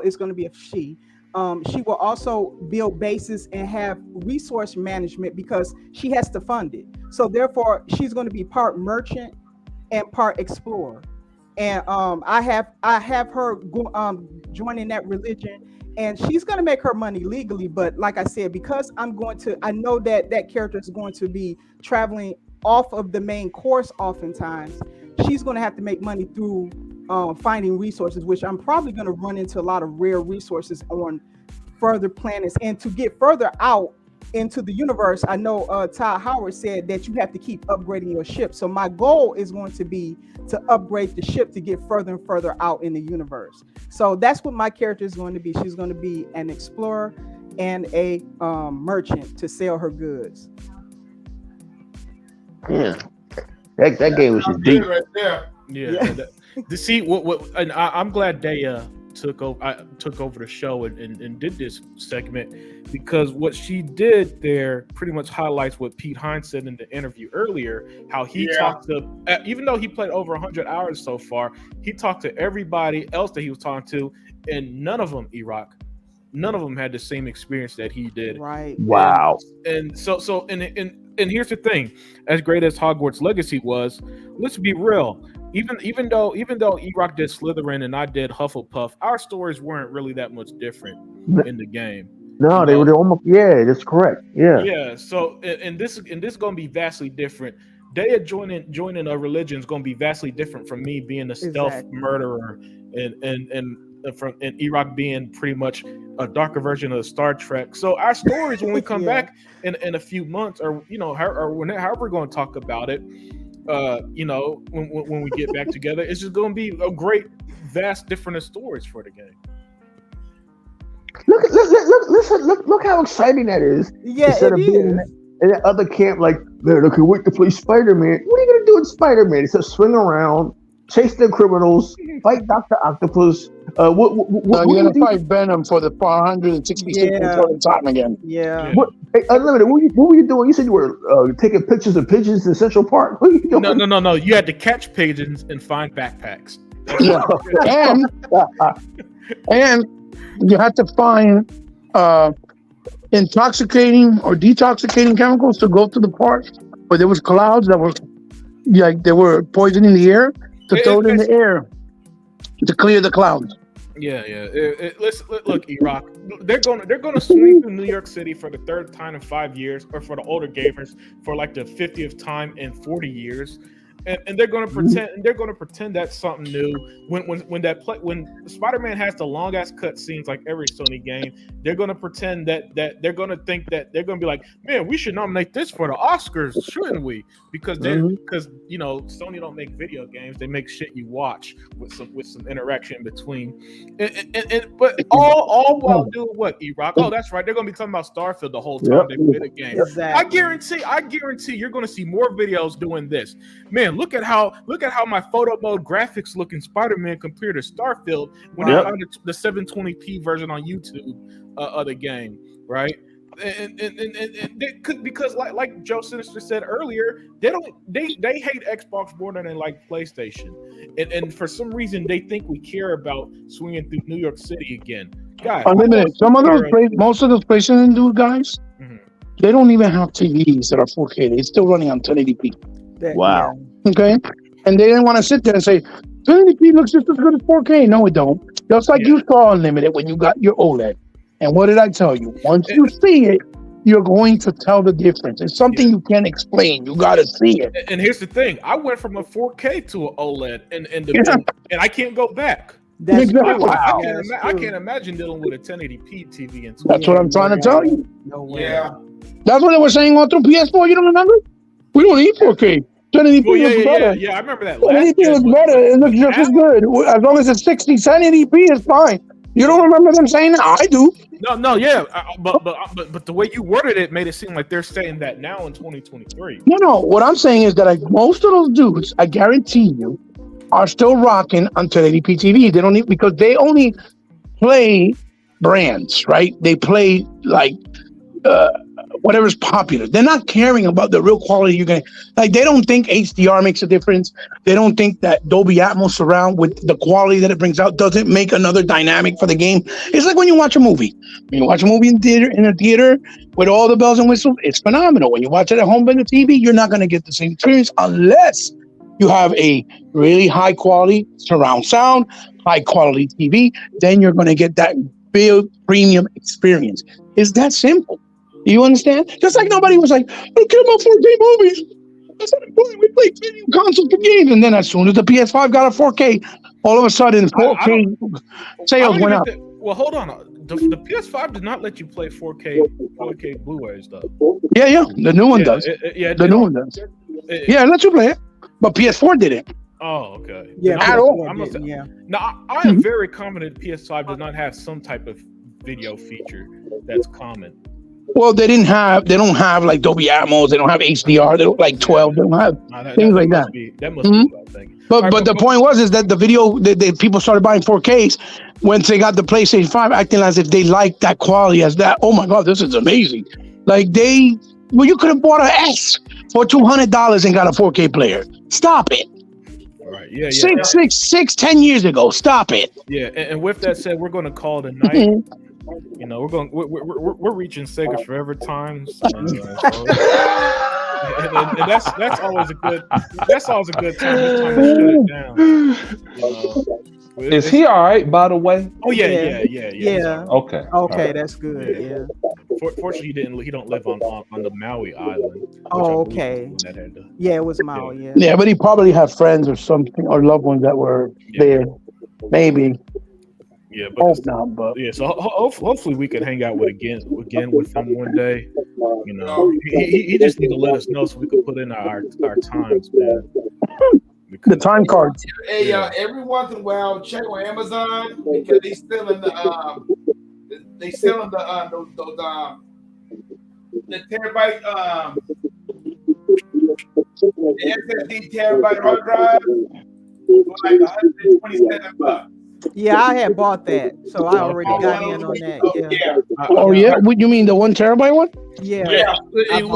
We could have this conversation off screen, guys. So Tuck, give us your final thoughts and your outro. Okay, my final thoughts is this: don't buy anything that Sony got to offer.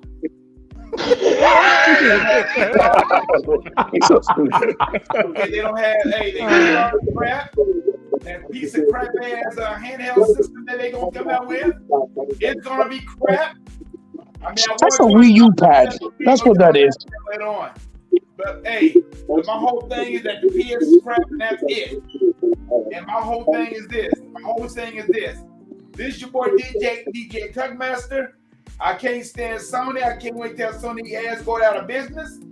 And I'm out of here. Awesome stuff. E-Rock X, man. Thank you for joining. You know, it's always great when you're around. I know that you've been enjoying retirement. So whenever you pop in, it's good with me, you know. I know I make a lot of jokes about you missing, but it really is just, it was great to hear your voice, man, and have that energy, that Philly energy you bring, man. Because, you know, I got nothing but love and respect for you, E-Rock. So, E-Rock, man, give us your final thoughts and your outro. Hey, man, it's always great to be here. It's always great to be a part of the podcast.